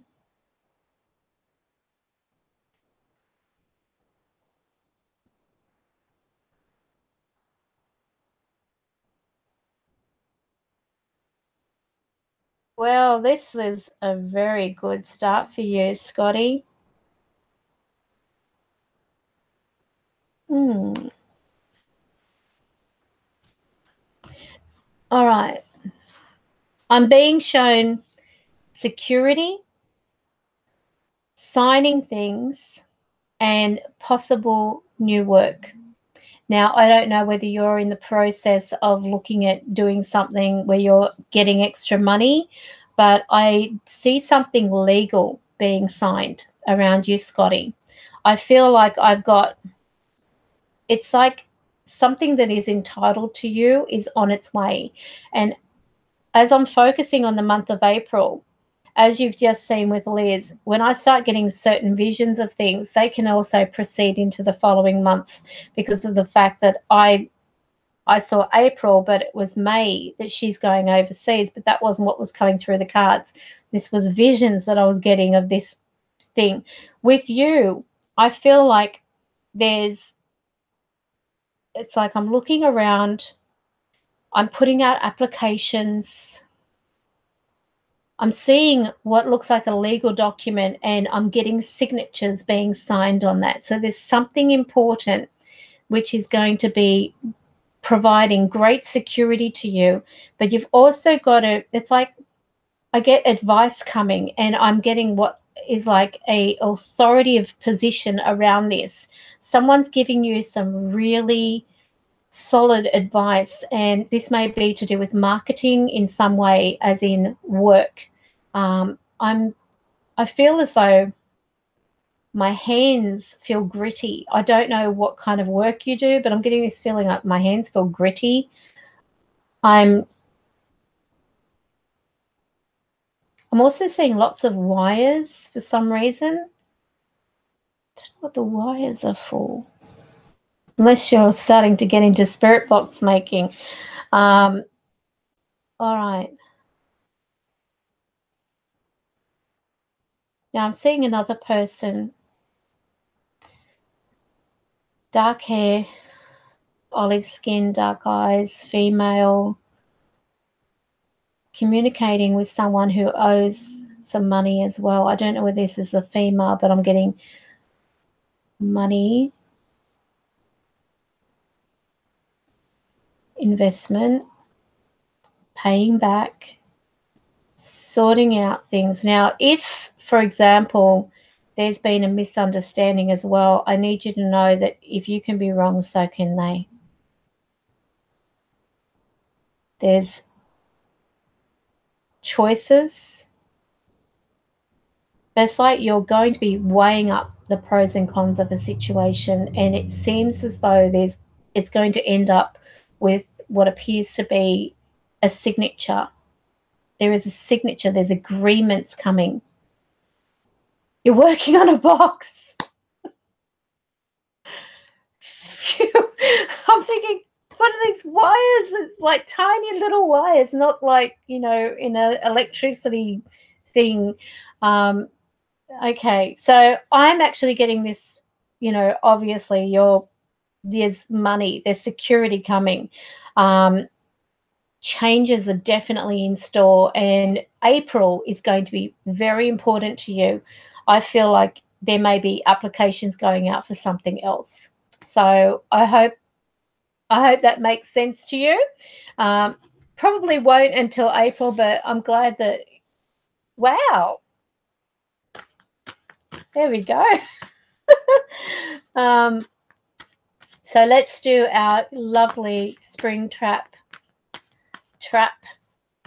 Is that one of those Nightmare at Freddy things, spring trap? Is that where you got your name?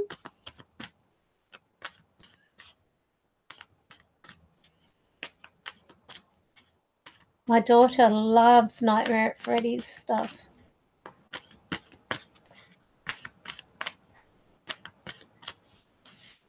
Oh, you've got to go. Well, I'll tell you what, you listen back to this live stream, which is nearly 1.5 hours in. You're welcome, Scotty. So about 1.5 hours in. Is that how long I've been live? I think. Then you should be able to catch up. It is. Oh, bless her heart. It's very scary, that Nightmare at Freddy's thing. Okay, so let's have a look for Spring Trap for the month of April. And as I said, I normally don't read for anyone under 18, but as you know, in this case, it's only like a 3 card selection, so it's not as though I'm doing a a full reading.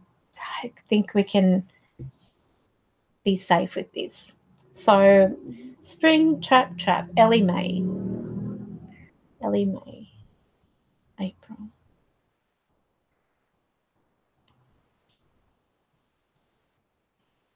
Oh.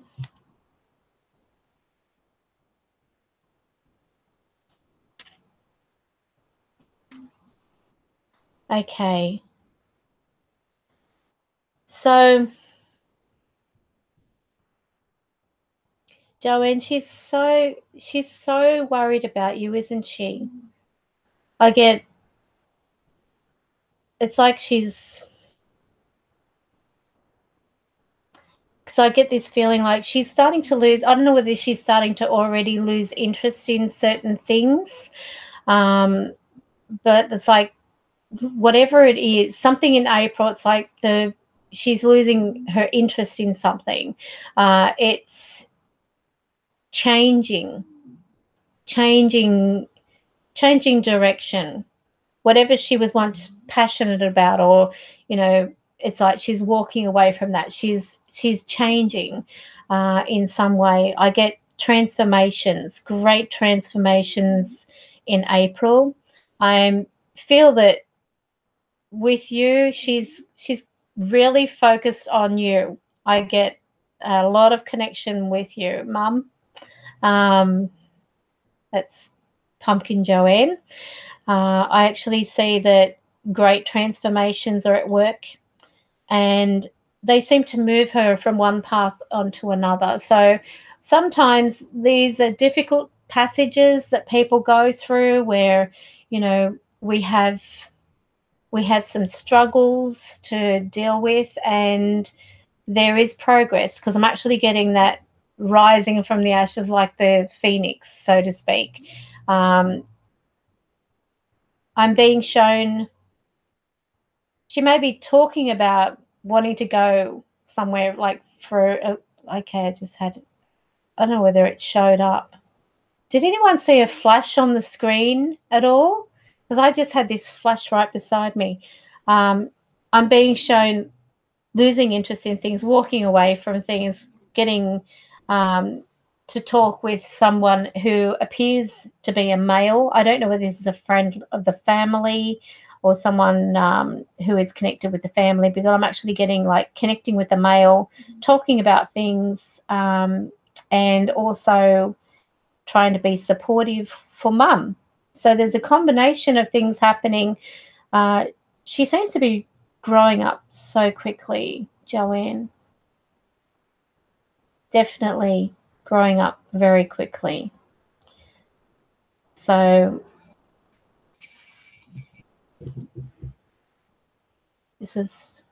I'm just going to have a look at another card here.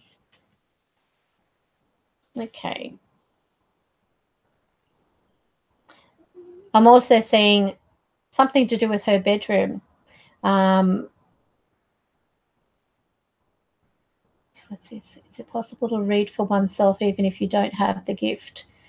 Well, I don't read for myself.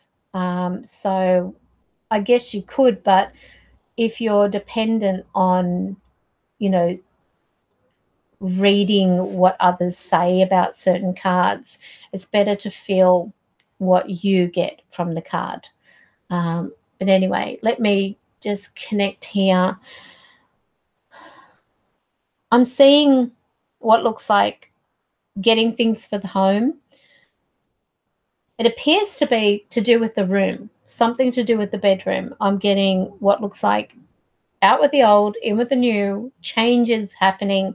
And I'm also seeing what looks like color, bringing a color. The color. Do you mind if I ask, is she drawn to blues? Because I'm actually getting the colors in blue very strong for some reason. I don't know whether this is her favorite color, because I'm actually seeing a lot of blue. Blue, blue, blue. Lots to do with blue. And I'm actually picking up what looks like the blue on the bed, and I've got a bird for some reason. I'm getting a bird, an image of a bird. I don't know what this bird means, whether it's symbolic. Sometimes spirit can be like the bird. So I'll leave that with you. So that's for the month of April for Springtrap-Trap or Ellie Mae. So who was next?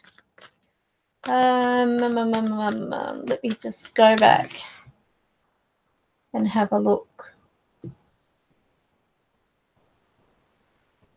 Oh, your daughter's going to Bali in April, Liz. Wow. Now, Joanne, I'm going to do yours.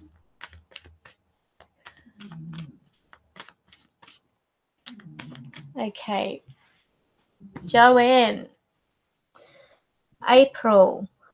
The month April for Joanne.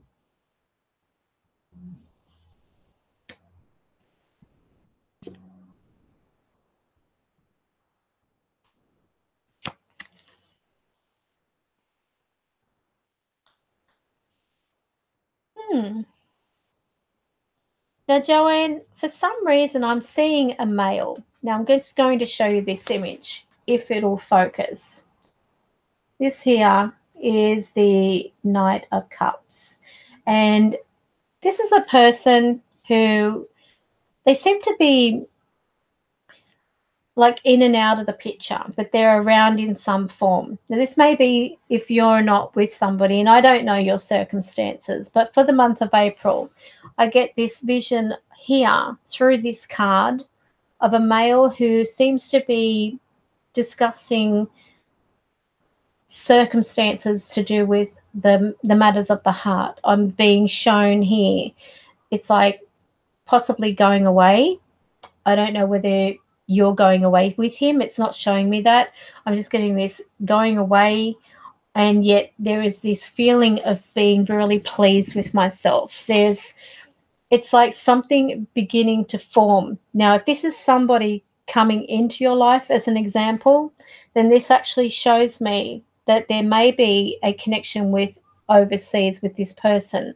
If this person is from overseas, then their background would be different to yours from what I'm actually sensing. So here I'm actually being shown being pleased with oneself, being pleased with the circumstances as a result of this. There's progress happening. There are changes occurring. April is going to be a month of transformation, and I'm actually feeling this for a lot of people.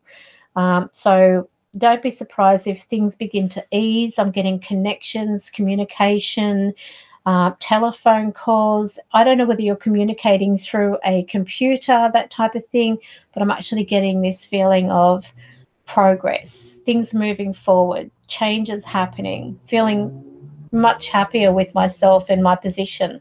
Now, I'm also being shown here, Joanne, with the health. I feel like I'm going to be speaking with a specialist because I've actually got the specialist that's showing. I feel, I don't know whether something is changing because I'm actually being shown what looks like a vial for some reason. I don't know what this vial is, but it looks like a vial with a metal lid, and I'm actually being shown what looks like, I don't know whether this is like a medication or something because I've seen what looks like the needle, something to do with a vial. So I don't know whether that makes any sense to you at the moment, but this is something I'm actually picking up at the moment. What's this? There are two Scots and you're one. Okay, so are you there? Let me just have a look.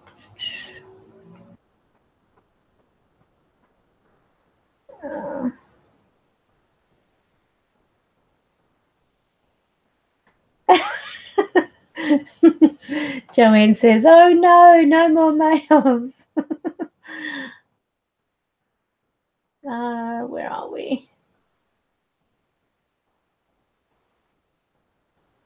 Right, I've got to get back to work. Thank you, Karen, for the readings, and goodbye, everyone. See you soon. Bye, Scotty. All right. Oh dear.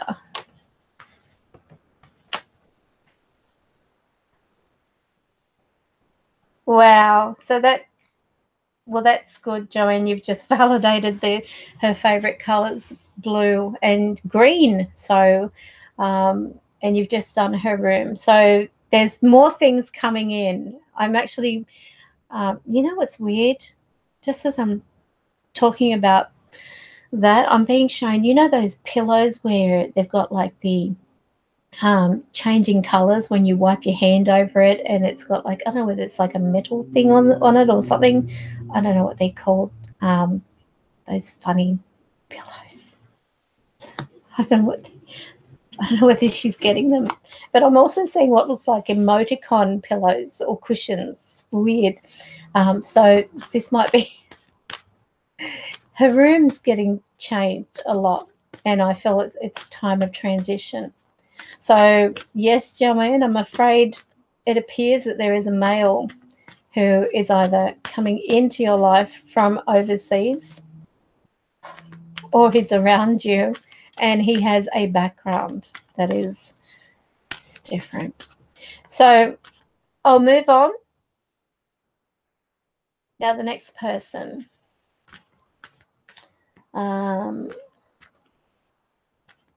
Susurras. Can I just get your first name, please?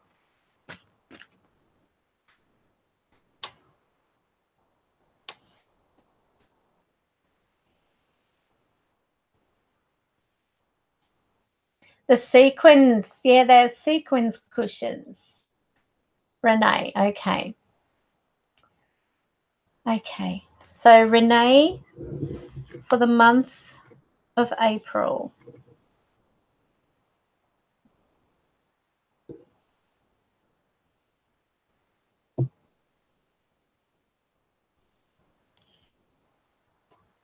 Okay.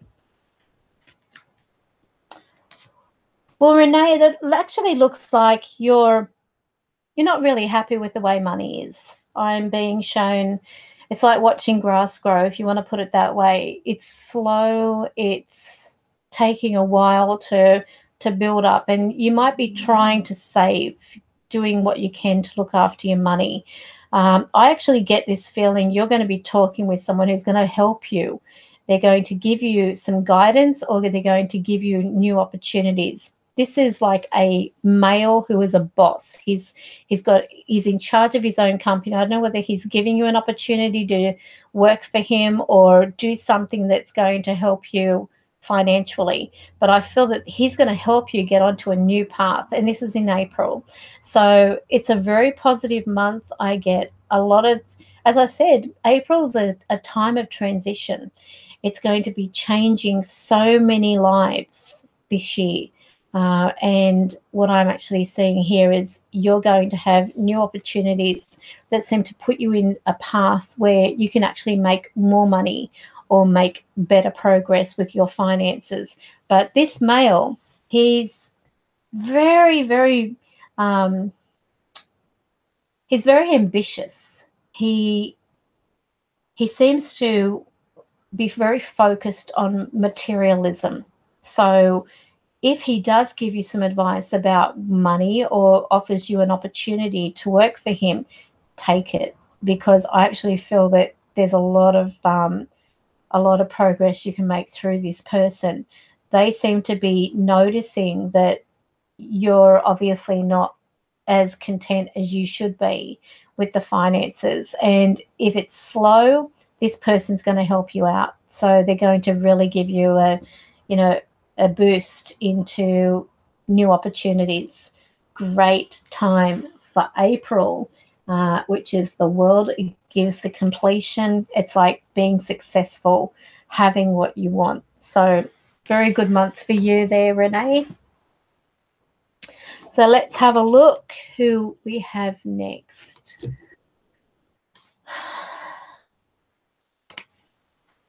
Who do we have?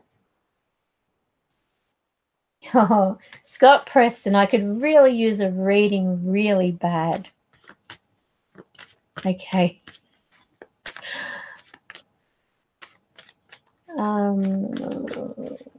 So Scott Preston. What is happening in? You're welcome. Well, this is interesting because when I do the month of April, that you could either already know them in your life or they will be showing up in April. But this person, I wouldn't be surprised if you've already met them or have a knowledge of this person anyway. He has dark hair. He gets tanned readily. He's probably outdoors or he goes from place to place, because I actually get this feeling of being in control, being the instigator of a business, so to speak. He's the go-to person. And I feel that they're the ones who are going to help you out. They seem to be noticing either you're struggling or you need more money, and he gives you an opportunity. So you'll know it when it happens. Don't ignore the offer, because I actually get a really good feeling around it. So I'm going to do Scott Preston now. So for Scott Preston in the month of April,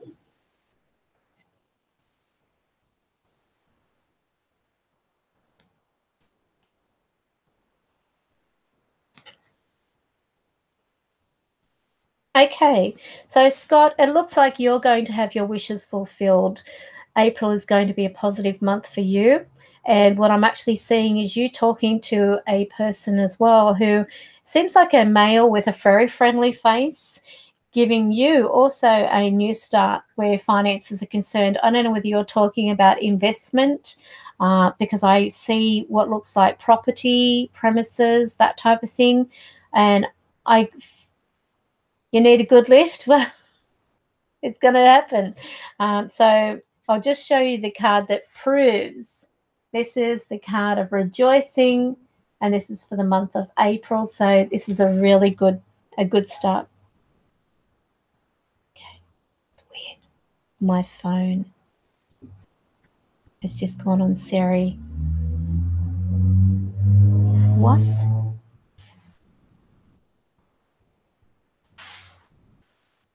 It says I couldn't say. This is the category. Do I think?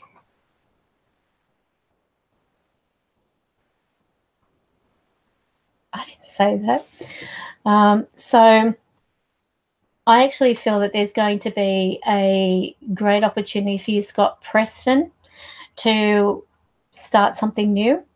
I do see new income. I get a potential offer of property and premises. So it seems that the month of April is going to see you right. If you want to put it that way, it's bringing your blessings. And sometimes our blessings come in disguise. So if you're already in the process or starting to, talk about location, property, premises, work, then go for it, because you've got the opportunity of having what you want in the month of April. Sorry for my hair going everywhere. Now, who is next?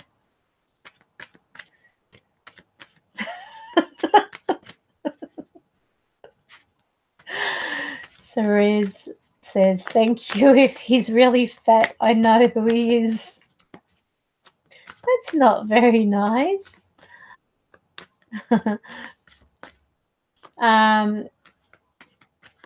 Okay, so who was next? Hi, Strawberry Wine. Oh, Strawberry Wine. Okay. Strawberry Wine. What's your first name?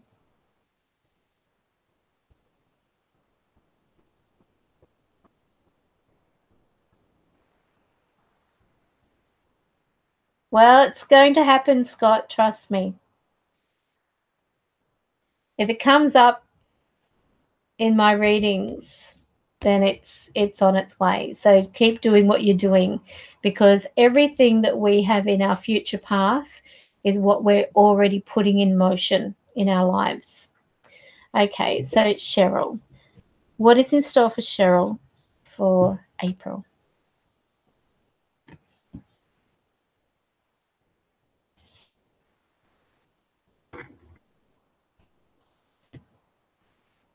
Okay. So, Cheryl, it appears that you're going to be in a stronger position. I actually see you making a very quick decision that brings you great opportunity where finances are concerned. You've got another blessing card here. Here we go. Look at that. The 10. This is having what you want. It's getting financial security. It's happy. It's actually on its way, and you're going to be in a position where it's a spur of the moment thing. I feel like you're going to make this, you know, it's, say for example, and I'll just use this as an example. Say you have someone talking about a new work situation, and you're weighing up the pros and cons of your job or where you're getting your income at the moment. You think, you know what, I'm going to do it. It's that type of spur of the moment. And when you do this, and it's in April, you're going to find it's going to put you in a path where there is, thank you, Pumpkin Joanne, you didn't have to do anything. At least I'm going to be around for a while then. Thank you. I've paid 3 months for rubbish readings. Oh. Well, just a little food for thought to everybody. Never have any more than one reading in a 3 to 6 month period, because each reading can continue where the last one left off. But I actually feel that, Joanne, you know, as I said, there's going to be progress here. I see something to do with a vial with you. I don't know what the vial has to do with anything. Perhaps it'll make more sense when it comes. But I have you on our prayer list, by the way, too. So going back to Cheryl, I feel that you're going to act on the spur of a moment. You're going to make a very positive change in your life. As I said before, and I'll repeat again, April is a time of transition. And so many people that I've actually come across having so many transitions like happening for the month of April. Not so much this month, but April. And I get this massive, it's like where your finances seem to just like pick up. It's like a boom. It doesn't tell you be careless. So it's not the go ahead to say, you know, go and, you know, throw your money on the horses or the dogs or whatever, you know, type of thing. But you have an opportunity to make a great deal of money for the month of April. Whatever it is, Cheryl, there's progress. You're going to be in a stronger position. And I actually feel that you're going to just, you know, it's like this thought pops in your head. And pay attention to those thoughts as well, because sometimes these can be messages from our angels and our guides saying, you know what, that's a good idea. Let's do it. And it's without a shadow of a doubt kind of feeling. You know, you get a good positive feeling around it. And sure, I'll put you on the prayer list too, Scott. So I'll just, if you want to go on a prayer list, let me know and I'll put your names down as well. We do this every Wednesday night. So we've got already so many people. I've lost count. I've actually lost count. We just repeat one name after another and ask Spirit to protect. So bear with me while I just write down.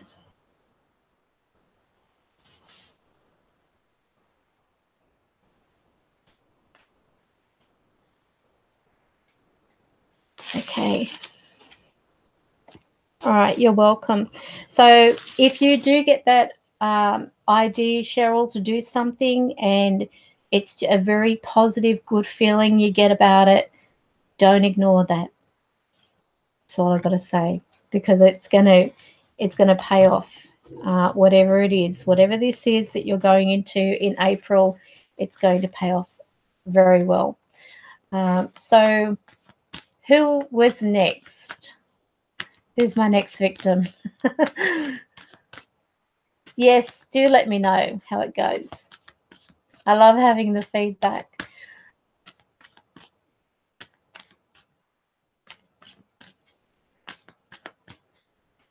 I think it was the...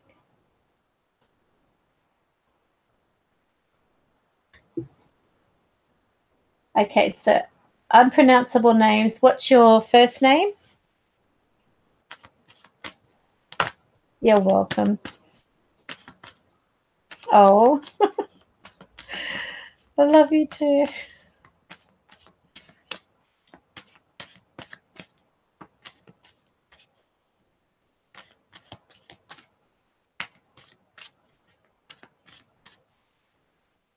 Okay, so E1. E1. Okay. So E1 for the path of April.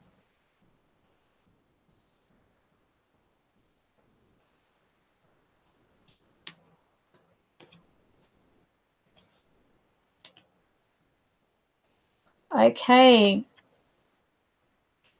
Now, there's a big change ahead for you, E1, for the month of April. And I don't know whether you're ready for this, but the path that you're on at the moment, just remember, everything that's happening now is going to affect or manifest in the next month and so on. Sometimes we have control over our future, sometimes we don't. But here it's actually stating, let me just get comfortable. I shouldn't have laid this thing down. Okay. I actually see that there is an issue with a male. And what I'm getting here, it's like not seeing everything for what it really is. Now, there's going to be some worry. God, my hair. There's going to be some worry, and I get restlessness. I get trust issues. I feel as though I'm, if you want to put it in a nutshell, kept in the dark about something. Now, this is not in any way meant to make you paranoid. It's meant to make you be alert to things going on. I'm being shown restless sleep, so I don't know whether you're, don't hold back, okay. I feel, from what I'm seeing here, I do get a male. He looks like he's got an honest face, but I feel like there's something that's not being honest. I get, it's like the trust issues. These may be real or imagined, but if you want to put it this way, I'm going to show you something. This card here, the moon. When I look at that card, I see what looks like confusion. If you have a look at those towers in the background, they're apart. And between them are the mountains. And in the foreground, we have what looks like the scorpion and the water, and the two dogs would indicate the Gemini. Now, when we look at the sun and the moon combined, it's pretty much what you would look at as being an eclipse in this picture, but it's called the moon. Now, the moon, if you think about how things appear in the daylight compared to the nighttime, you have a look at, you know, a place in the night and you might think, gee, that looks pretty. The lights are on. You know, it could be a house as an example, and it might look really pretty. Might even have lights in the garden, that type of thing. And you think, oh, it's so nice. And then in the daytime, you go and you visit it and you're like, oh, it's so run down. It does not look anything like it did at night. It looked so pretty, but it's the illusion. And the card that follows that is this one. Now, this picture is a person who is going through a distressful situation because it feels as though they have been blinded, emotionally blinded. So if there is this male around you at present, I would be little bit more attentive to what is going on. Don't be paranoid, but be attentive. Pay attention to what's going on, because there may be certain things that you're not noticing or you're ignoring, like looking at things in one light instead of seeing them in their true light, if that makes sense to you. So I hope that that does make sense to you, E1. It is April that I'm talking about, but I really feel that this is a time where you've got to start paying attention to what's going on. So it makes sense. Sorry about that. So I'll move on. So who was next?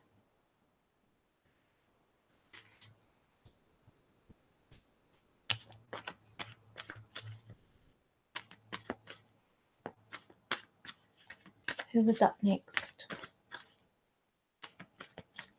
Oh, no, don't say that. Don't say it's okay, I'm used to it, because what you're doing is you're saying to the universe, it's okay. I will, I'm okay to get this. So if you think of it this way. If you say, as an example, my life sucks. Nothing works in my life. Nothing goes right. This is all the time as an example. You're saying to the universe, okay, I know I don't have any expectations of things being good in my life. I don't have any expectations of things going right. So nothing's going to disappoint me. So just keep bringing me the bad luck. Every word is your wand. And you can either wave your wand and say, I'm not going to have any happiness. Everything's going to go, belly up. Or you can say, I give thanks for the perfect life that is before me now. That I give thanks for the perfect people that enter my life. I give thanks for having received under grace in a perfect way. Nothing goes wrong because everything goes right. And sometimes when things do go wrong, they are actually going right, because if that didn't happen, you wouldn't be able to be moved on to a new path. Sometimes we get to the point where we are so fed up with our situation, we throw in the towel and we do something completely the opposite. Now, sometimes that is our guides and our angels saying, right, okay, the only way we're going to get this person to get off this path is make them fed up with it. So when you get to that point and you say, look, I've had enough, to hell with it. It's like a person who quits a job and they're like, I just quit my job. I don't know what I'm going to do, but I have to trust this. I have to trust this feeling. Sometimes we are too dependent on other people making us happy. So if you've got a lot of negative thoughts, like you've wrote here, Scott, I do have so many negative thoughts. I need to think and feel positive. You are so positive, Karen, and so good. Look, I struggle too. If being positive was so easy, everyone would be doing it. Everyone. You've got to talk yourself into it.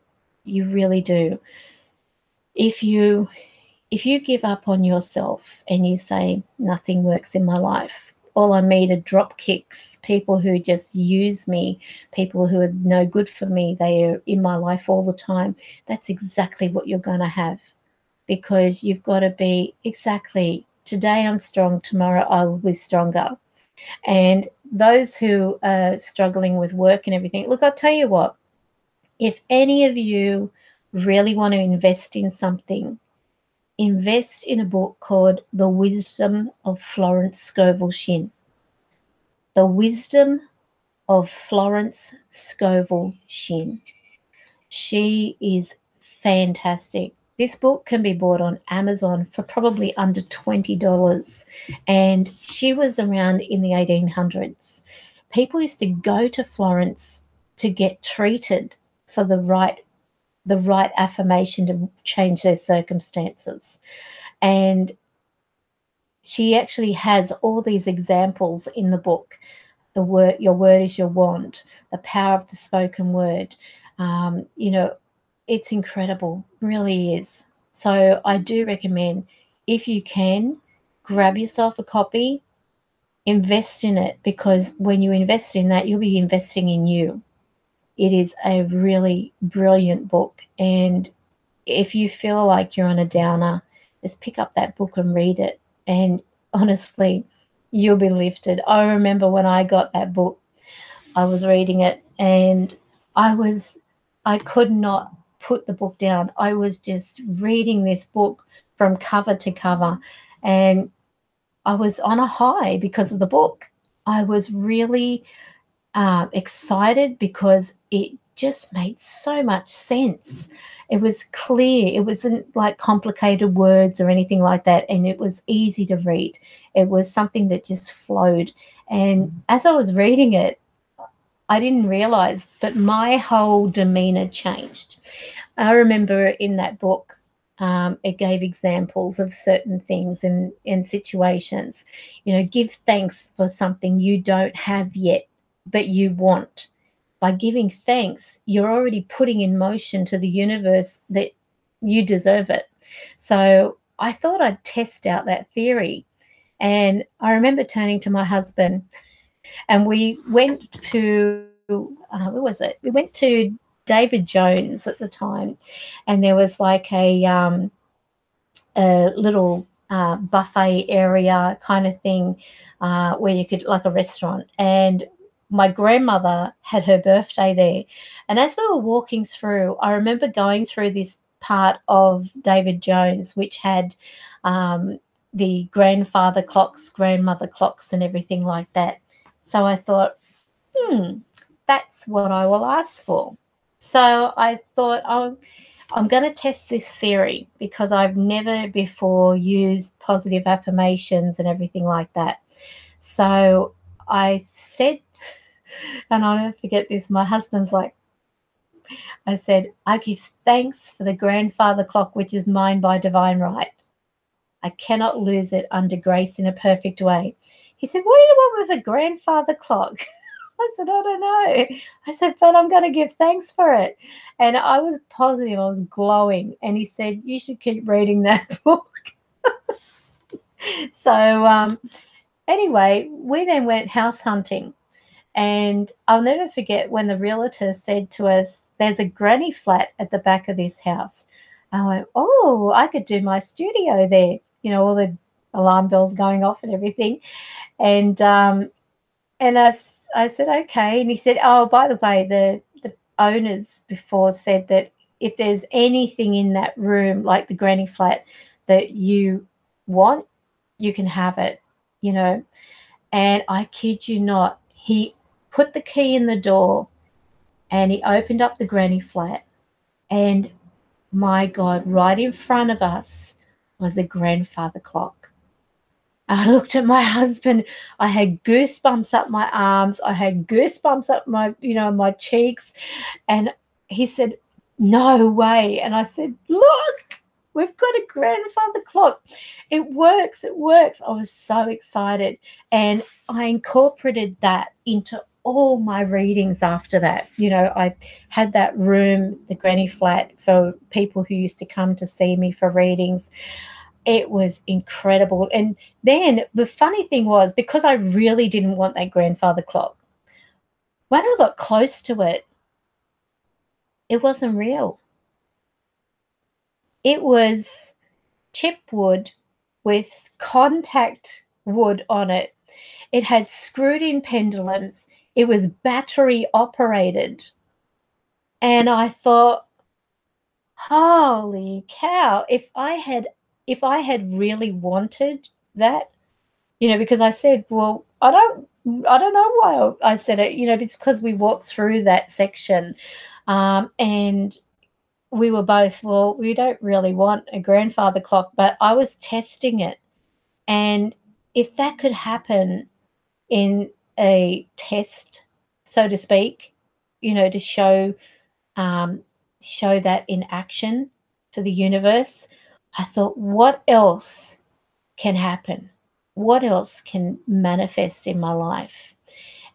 After that, I got signed up to 2KY Radio, doing the readings online. I then had Wow FM connect me with readings, which I was doing from my home through their switch, basically to their studio in a St. Mary's location in Sydney.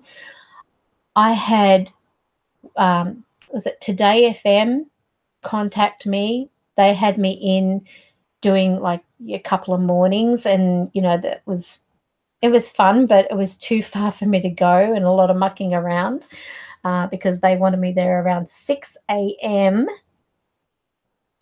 Then I got signed up for the, what was it?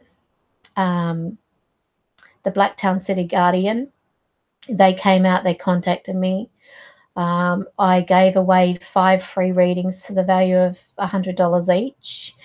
I then had the Hills Times want me to do their star signs and everything. It was incredible, but a lot of it I did voluntary. A lot of it.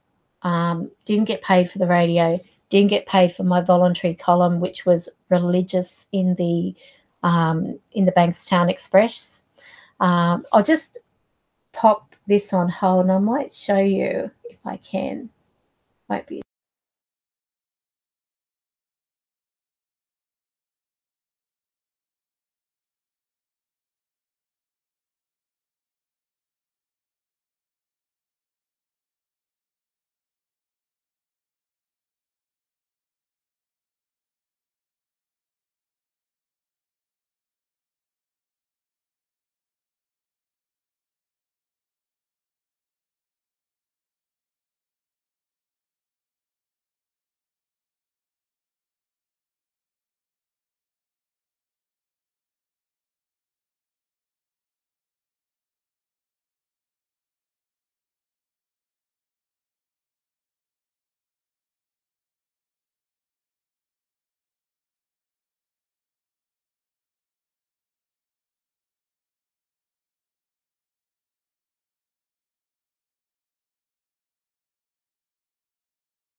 No, I can't find it. I must have put it away somewhere.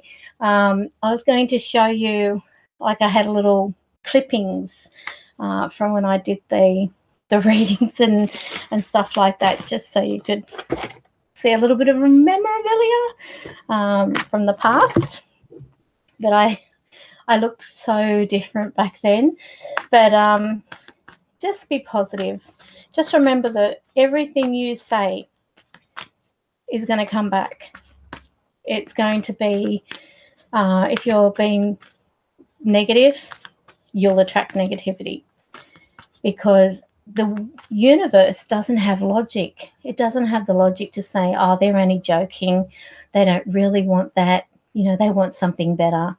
So just be positive, because trust me, if I can get a grandfather clock, which ended up, by the way, falling to pieces over the years, but I kept it, even though it started having the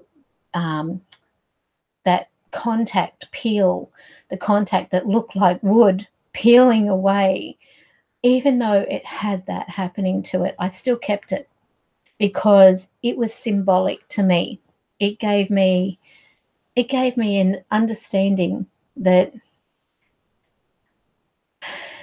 we attract what we put out. So we've got that. What is it?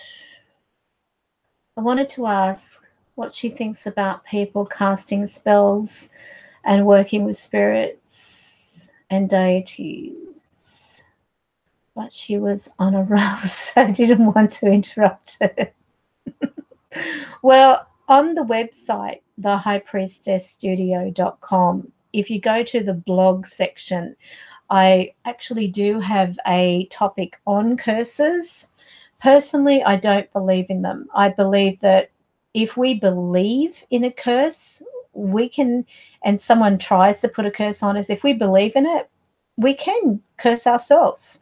We can actually have something happen because of the fact that we have, you know, belief in curses. So no one can curse you unless you really let them. Let me put it that way. If you believe that you are divinely protected and you are, you know, having angels walk around you shoulder to shoulder. I'll give you a story, a true story.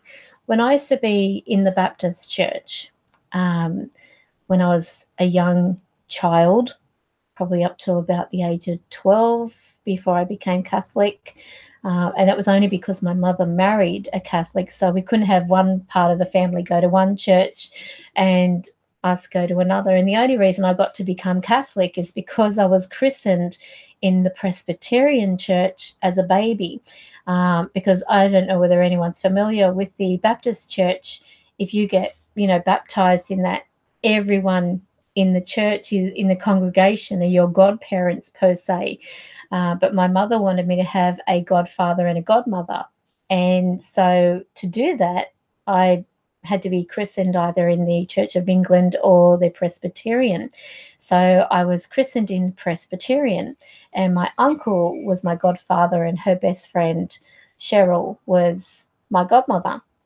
So because of that, I was able to become Catholic. So that was lucky. But where was I? I forgot where I was. Give me a second. Oh, yes. When I was in the Baptist church, the missionaries, and that's what was, you know, when I was young, I really wanted to be a missionary. I wanted to be going to other countries and helping people. And that was my goal when I was a young kid. I want to be a missionary. Anyway, it didn't happen that way. But anyway, these people came back who were missionaries, and they went to a country, I think it might have been Africa or some, you know, really old part where they even had headhunters and, you know, cannibals and everything like that.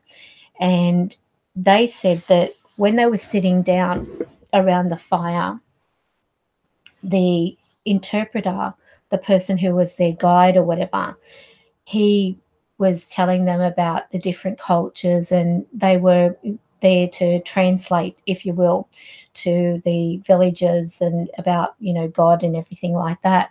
So it ended up that as they would go to this water hole to drink and to, you know, wash their stuff and everything, they would always notice some of their tribe, for the cannibals, the headhunters, if you will, were standing in the bushes just watching them. And they said they'd never felt so scared. But then during their morning, and they would do their prayers and everything like that, they said, God is with us. We're here because of God. We have his angels with us. So anyway, they then sat around the fire later on that evening, and they were doing their prayer and talking about, you know, the things that they were going to be trying to discuss with the villagers and everything. Again, they noticed that in the background were the headhunters, and they had their spears standing there just staring at them. And the next day, one of them went down to the water hole, and he just kept visualizing, he said, that Jesus was walking beside him. So he had nothing to fear. He said, God is by my side. And as he got to the water hole, one of the people who were like the headhunters came out from the bushes, and he said, oh God, I'm dead. And so anyway, after that, the guide who was there interpreting raced over because he thought this guy was dead. He thought he's going to be killed. And so he walked over, and he raced over, and he said, what are you doing in the language to this guy? And he said, I want to know where they got their army. And he turned to the guy, and he said, he wants to know where you got your army. He said, what army? And so they started talking, and they said, how come when we were at the fire, you could have come in and killed all of us. You could have slain everybody. And it turned out this guy, who was like indicating really tall, not the guy, but he was saying, we could not go near you because of your army. They were very tall, and they pointed their spears at us. He said, we don't have an army. And he said, what do they look like? He said, very, very tall, you know, like in his language. And the interpreter is saying, I don't understand why he's saying this, because I was there with you and there's no one tall like he's describing. He said, but they were all shoulder to shoulder. They were shielding them from being like approached. And every time we went to step forward, they point their swords at us. When he described them, he said they were all in white. And the only thing that they could think of is angels. So they had angels protecting them, because they were praying for the angels and God to be with them and to be helping them from what they were doing. Every one of them came out alive. Not one person's life was lost. And I'm not saying that happens all the time, but if you doubt, you basically give invitation for things to go wrong. You've got to trust, just trust. You know, no matter how ridiculously hopeless something seems, it isn't, because you're here for a reason. I'm here for a reason.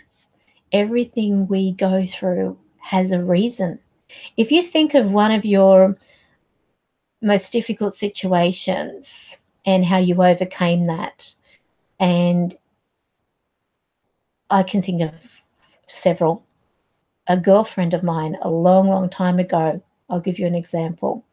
She was dating a fellow, and she was, you know, she thought she was happy, everything like that, but there was something about him, something just kept telling her, kick him to the curb. He's no good for you. He's no good for you. He doesn't respect you. He has no respect for anything. And she said she really thought she loved him. And she said just one day she said, okay, you know, if this is my angels or if this is God, you'll show me if this person's right for me. And he ended up being very sadistic towards an animal, and that was it. She, you know, she reported him, but of course nothing got done. And she said, I couldn't stay with a person who's like that. Well, she doesn't know how lucky she was, because that guy turned out to be Ivan Milat. And if any of you have looked up that name, he murdered hitchhikers. He took them to a big location. He was just sadistic, very sadistic. And no regard for human life. So if you think about, she might have been a victim. She might not be here today to say, oh my God, I lived after dating Ivan Milat. And she was ready to tie the knot with this guy, and he was vicious. So listen to those gut feelings. Listen to that voice. Sometimes that voice is of reason, and you shouldn't question it. You should not question it. But be positive. Be positive. No matter what you want, it's achievable. Because, you know, the only things that hold us back are the words if. And if you think about the middle letters of life, it's if. So, yeah, he is a horrible man. So, if you can get a hold of that book, what is it? The Wisdom of Florence Scovel Shinn. Honestly, it is worth it. It's really worth it. The whole of my perspective on the way that we speak, the way that we invite things into our life completely. It blew me away. So what's this? Then I ask now. We all have angels, Scott. You have to do is call them and talk to them.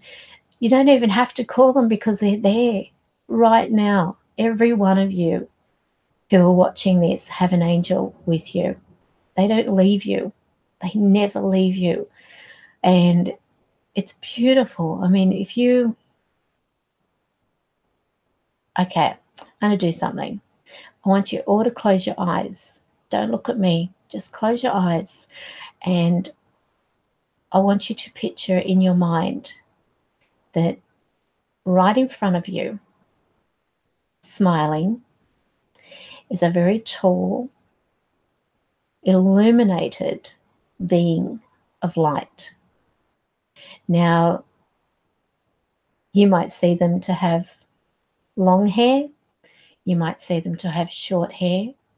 You might see them to be male or female. And what they're wearing, their clothes are basically light. They are made up of light.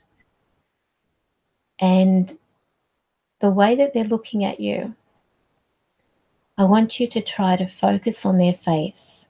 In your mind, focus on their face and feel what they're telling you. And I guarantee many of you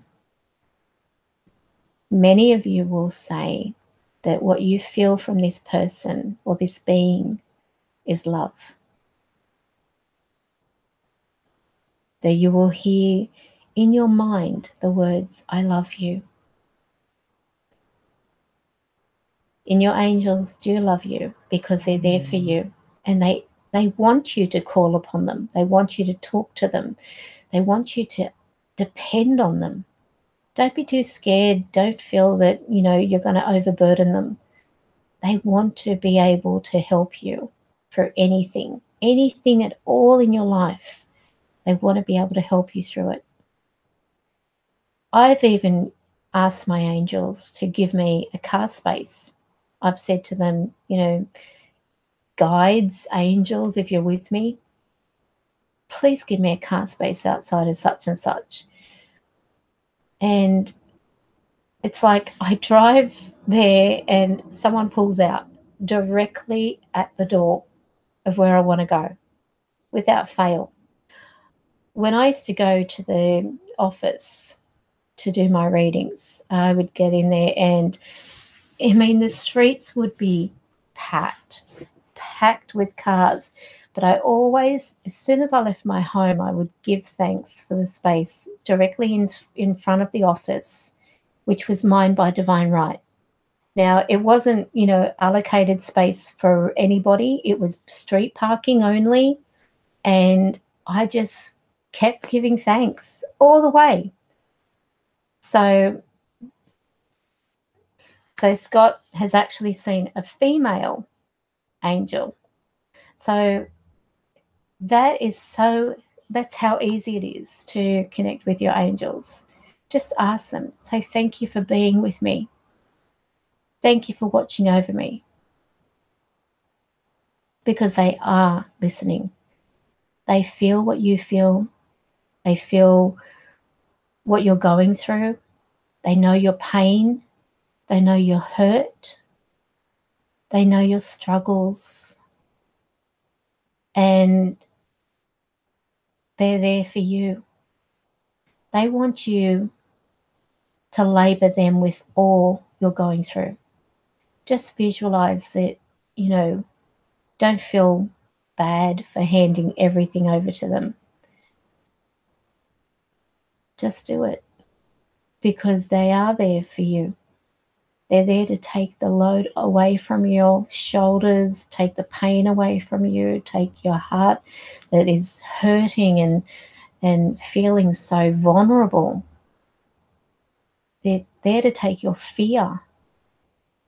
When you're scared about things, you don't know how things are going to turn out. Trust them. Because if there's anyone you can't trust in this world, it's the devil. But the only one you can honestly trust 100% is God and the angels, because they are an extension of him. So just say to them, you know what I'm going through. You know my struggles. You know my problems. You know everything about me. I am so transparent to you that nothing I can keep from you. Nothing about me and my thoughts and my behavior and my mind and my life can be kept from you. So take what you know is my problem and fix it. Because I trust you. I trust you to do this for me. And when you do that, expect miracles. Don't think, oh, well, maybe they will come. Expect them. Because you've got to be positive. You know, the only person who's going to let you down is yourself. And the only way people can hurt you is if you let them. Because really, no one can hurt you. Nobody can hurt you. You have so much love around you.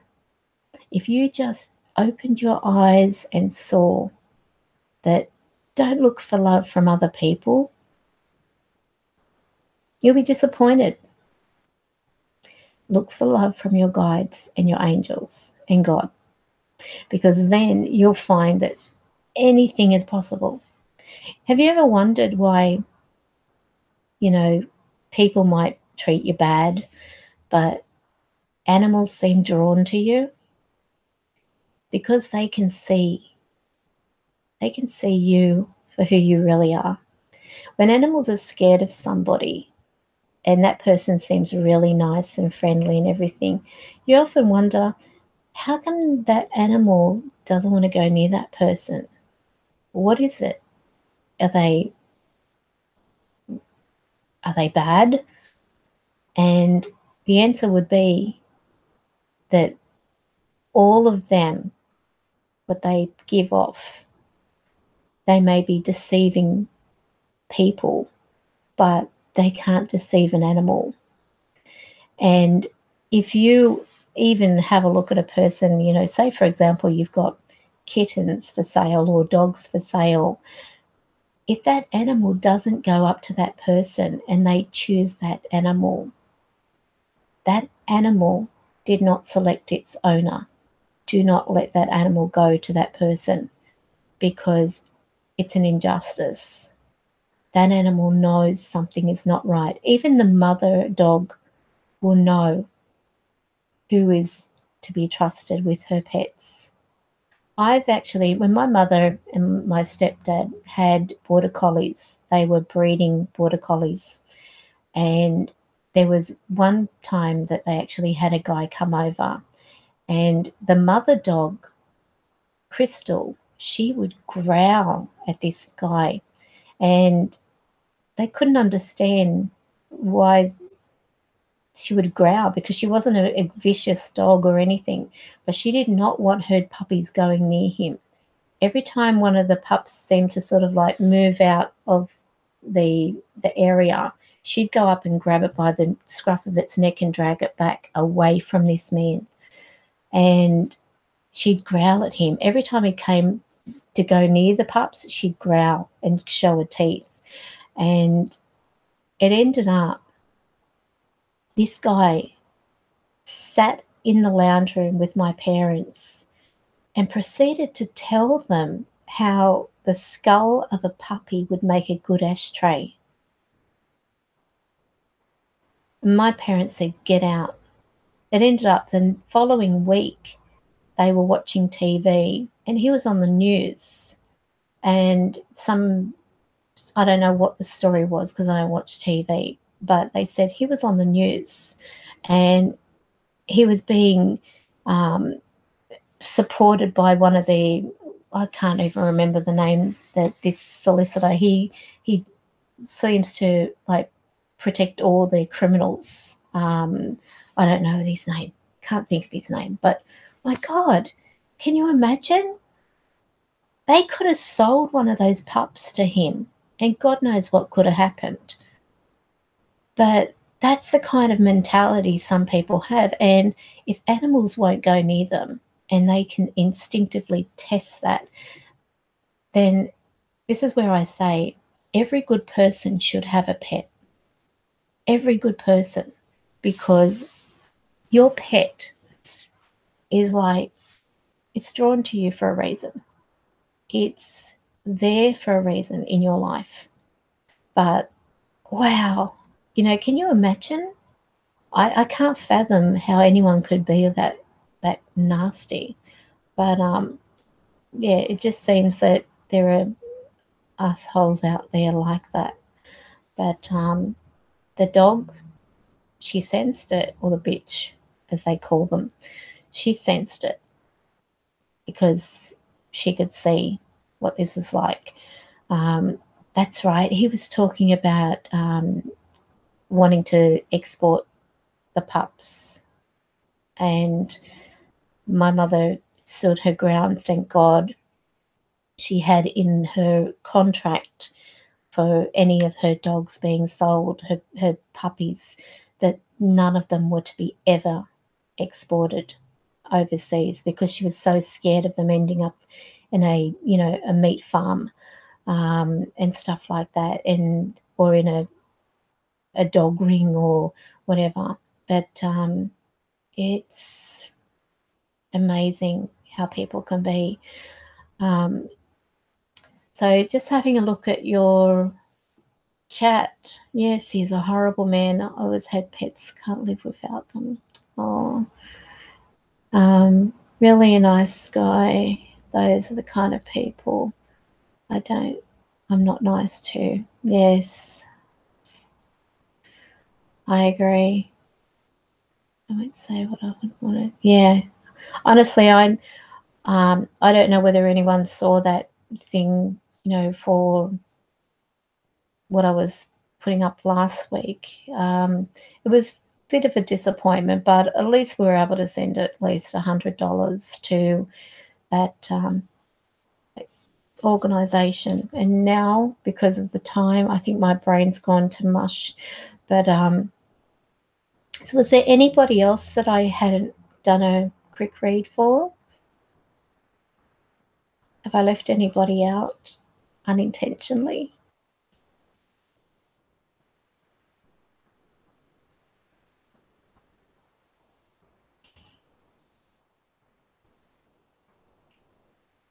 You know, when it comes to forgiveness, Oh, Wagner.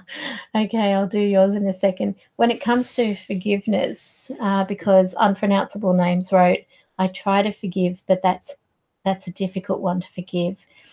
When it comes to forgiveness, if you can't forgive, ask God to forgive. So that way, in some way, they're going to receive their karma. And that's another thing too with karma. Just to sort of talk about this while I have the moment.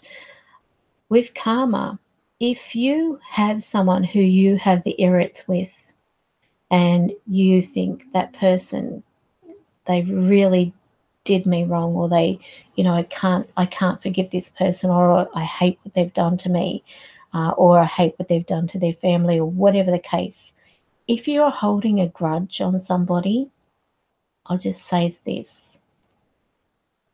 You've got to try and forgive, no matter how bad, because while you're holding that grudge, you're actually inadvertently carrying their karma, which means that's why so many people, you think, they're such a mongrel, yet look at everything happening for them. Everything's going their way. So when you see that happening, you've got to ask, what am I holding on? What am I punishing myself and getting angry over this person? Why can't I let go and give that karma back to them? Because the minute you release that karma from you and send it back to them, that's when you start noticing they do pay their debts. So, Wagner ITC, can I grab your first name again?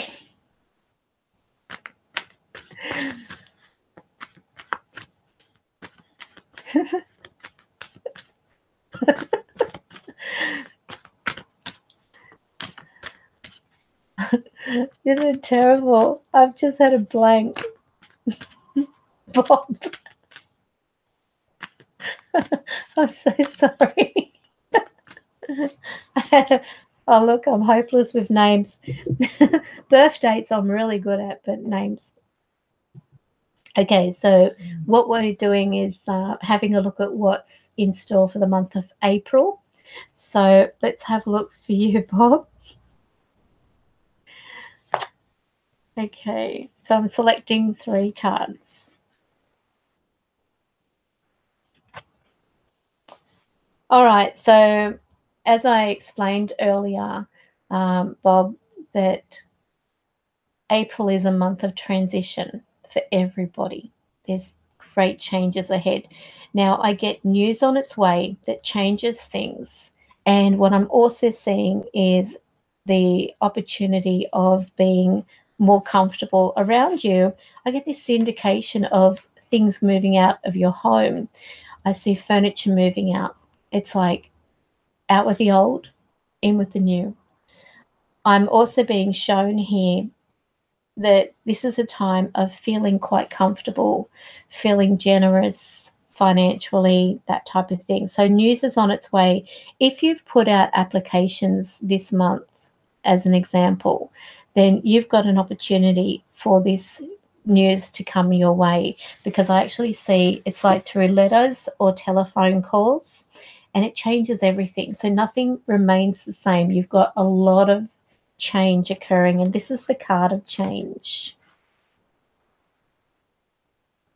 So this card here, the Wheel of Fortune, indicates change where nothing stays the same.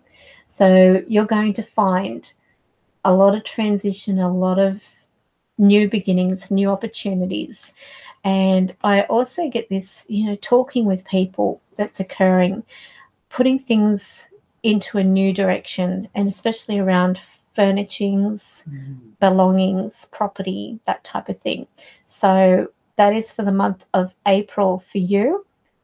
So I hope that helps you. So who else have we got? Who else before we close tonight's session wants to hear what's in store for their April? It's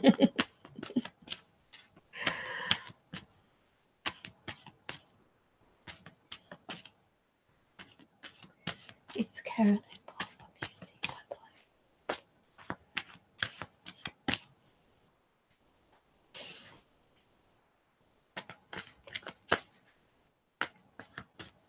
Me. Okay.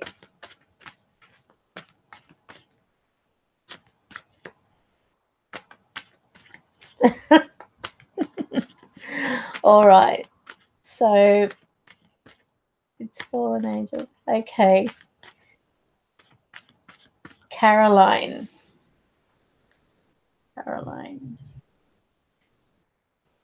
All right. So Caroline, for the month of April,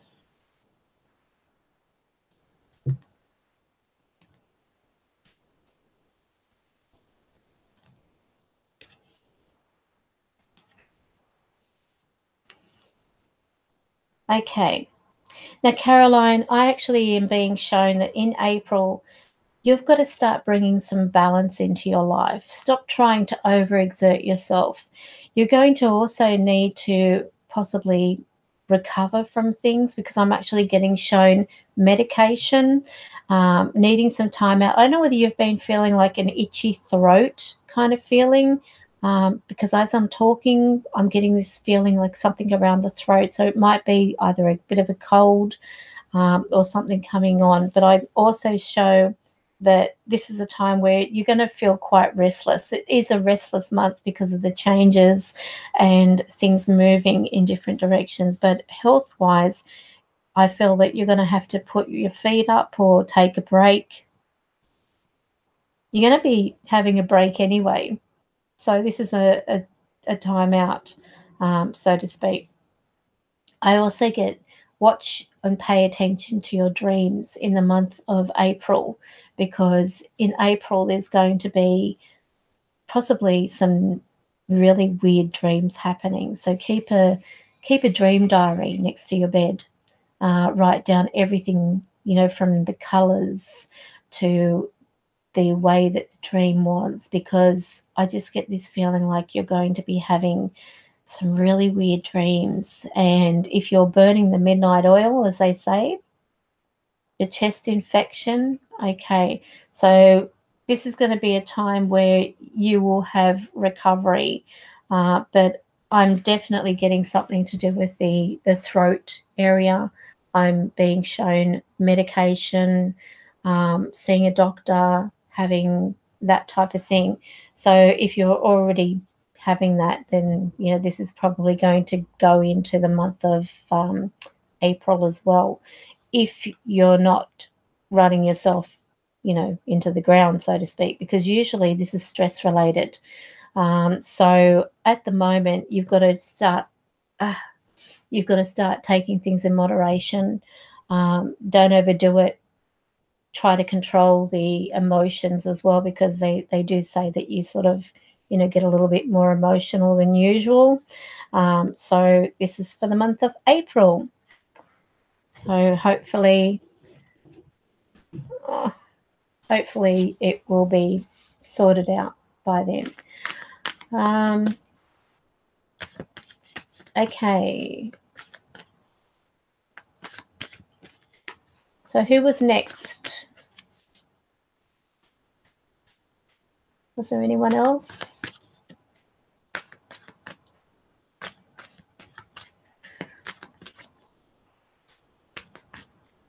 Let's have a look.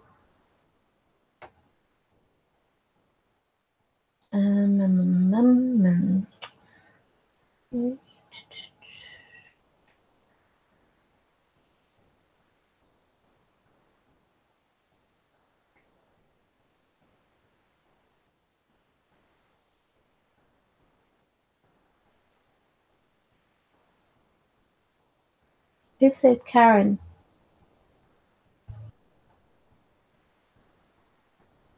Just heard Karen.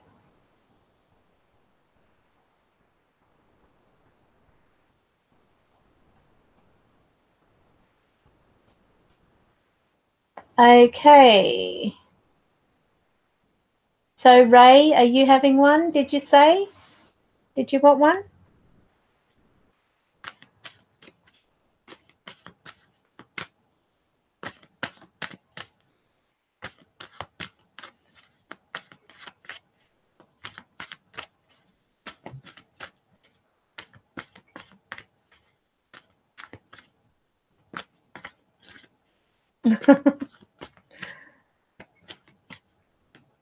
You heard it? Okay. All right. So, Ray, what's happening with Ray for the month of April?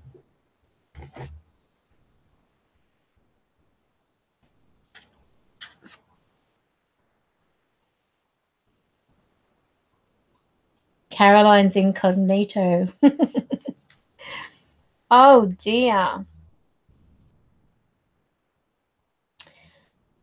All right. Ray, how direct do you want me to be?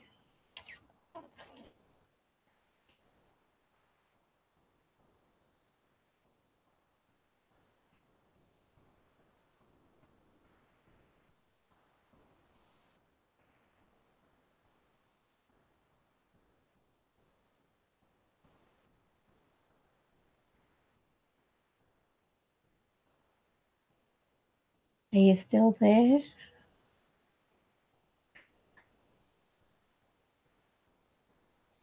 Okay.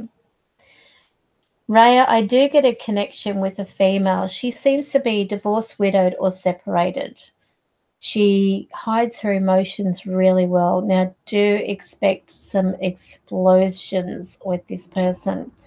I get that there are some things in the month of April that are going to be completely out of your control. And it may be to do with this female. She's good at advising people with things, but she's very, I get the ice maiden type of feeling from her. It may be disruption over paying back something, because what I actually see here is money exchanging hands, but there's disruptions over it. Sort of like, well, here, have it. So I don't know what that means to you at the moment, but in April, just expect a few fireworks here. I also get that feeling like there's going to be an opportunity for you to get things also sorted out in a financial situation, whether this is progressing through with some type of repayment plan or loan, that type of thing. I'm being shown that as a result, possibly to do with this out of the blue, and I'll just show you that card. You've got the Tower, and this is one of chaos. It does indicate destruction. As you can see, people are being thrown all over the place, which usually shows emotion-wise. We get tossed about. It's like, the way I look at it, it's out of the blue, it's sudden, it's like lightning on a summer's day. You can be doing one thing 1 minute, everything's fine, and then bang, you've got these fireworks.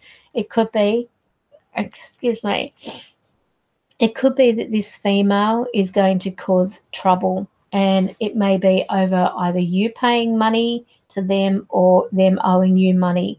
But I'm seeing something to do with money exchanging around this. So that's for the month of April. Okay.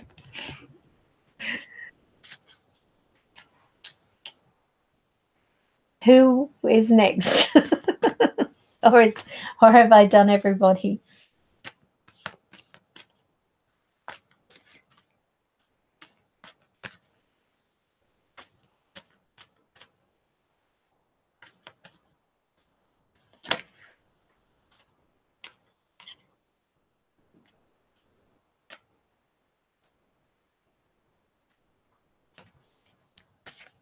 Oh.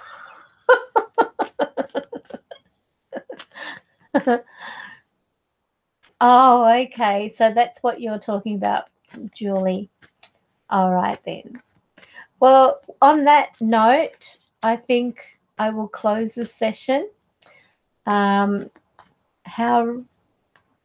nobody again, how really there? I don't understand. What do you mean?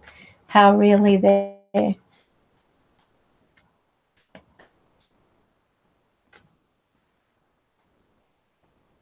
Oh, thank you, Scott. But I'm not. I'm not. How really there? Now you've got me.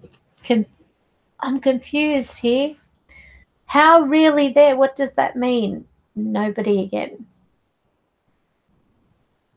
Is Jeanette on?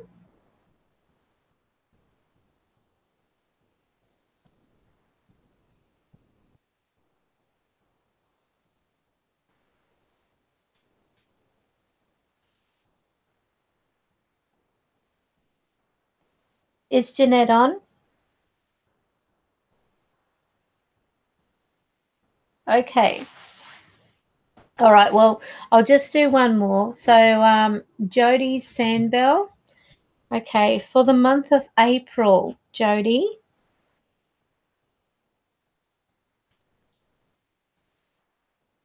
All right.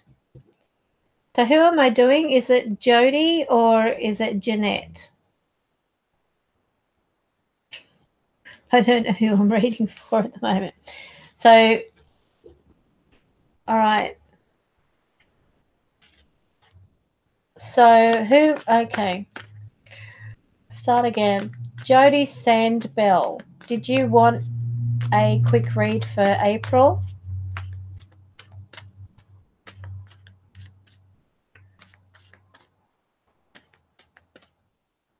Oh, thank you.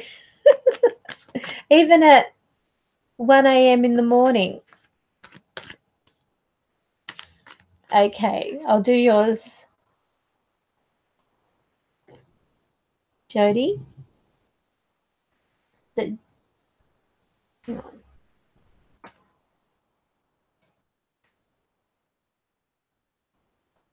My eyes are going blurry now. So, is it Jolie? Jolie, sorry. So, Jolie Sandbell. Okay. Oh, okay. So, Jeanette. Okay. Jeanette is using Jolie's account. So, for the month of April, for Jeanette,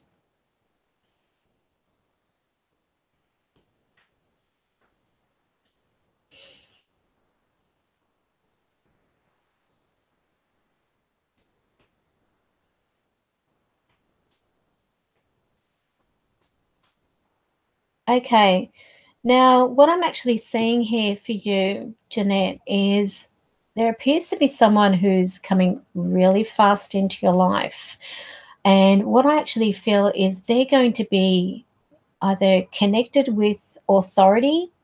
I'm getting what appears to be a person who they're very good at talking, very good at it's sort of like uh, putting you on the right path, so to speak, because I'm actually getting legal connections with this. I feel like I've got a male.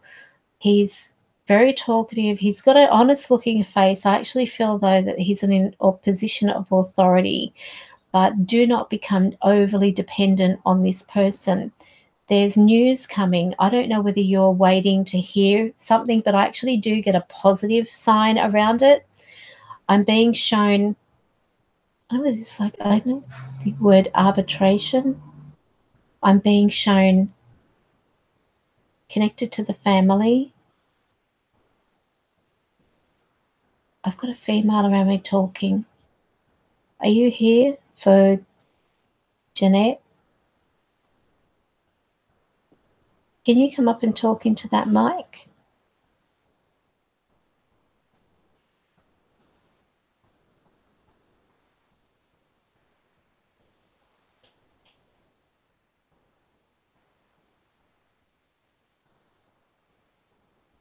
Okay. Are you here for Jeanette?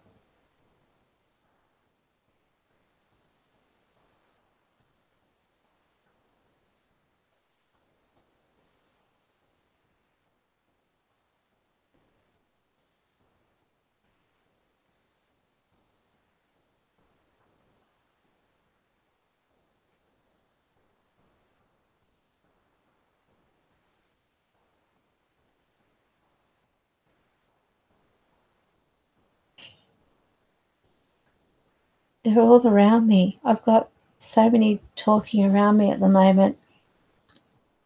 All right, so Jeanette, I hope you're still with me. I'm seeing news coming. I feel like there's going to be a successful situation developing. I get what appears to be something strongly connected to the law.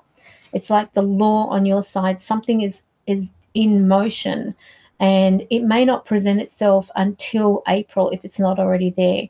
But I'm being shown a male, and possibly them being connected or linked in some way to law.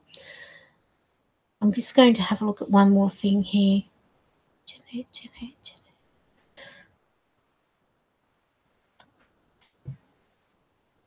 It's going to come to an end. So this is where they are actually around. This female's around me. She's mumbling about. Are you having, just say yes or no, Jeanette, are you having, as yet, are you having some issues with a male?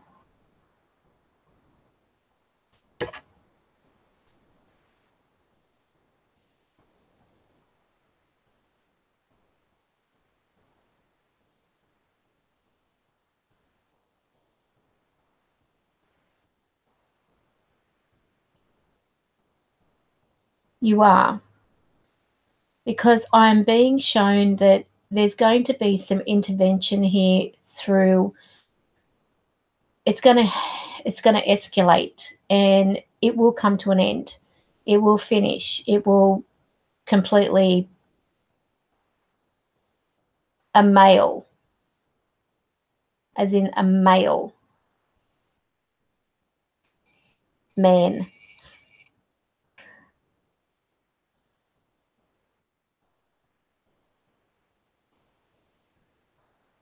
But April is definitely showing closure. It's a difficult phase from what they tell me. And I'm just going to show you the two cards. This here is indicating law and endings. So whatever is going on or wherever it's going to be heading to, this is going to show that this is going to finish. It will finish. It's not going to be something that's going to be there all the time. It's definitely going to be taking you from one situation completely out of it. It's like drawing to the close, if that makes sense to you. Oh, lovely, Marley. Thank you for joining. So that's for the month of April for you, Jeanette. So I hope it makes sense. Okay. All right. So I'll just do one last one. Did you want one, Marley Paranormal? And then I'm going to say goodbye because it is now, oh, it's an angel number, 1:11 a.m. in the morning. You're welcome.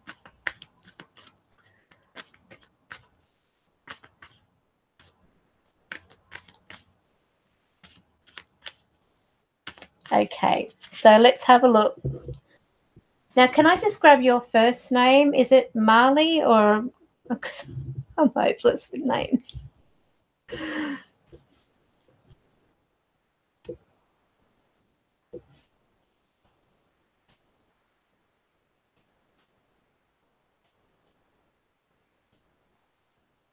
Lewis. That's right. I knew that. I was just making sure you knew that. Okay, so what is in store for April for Lewis?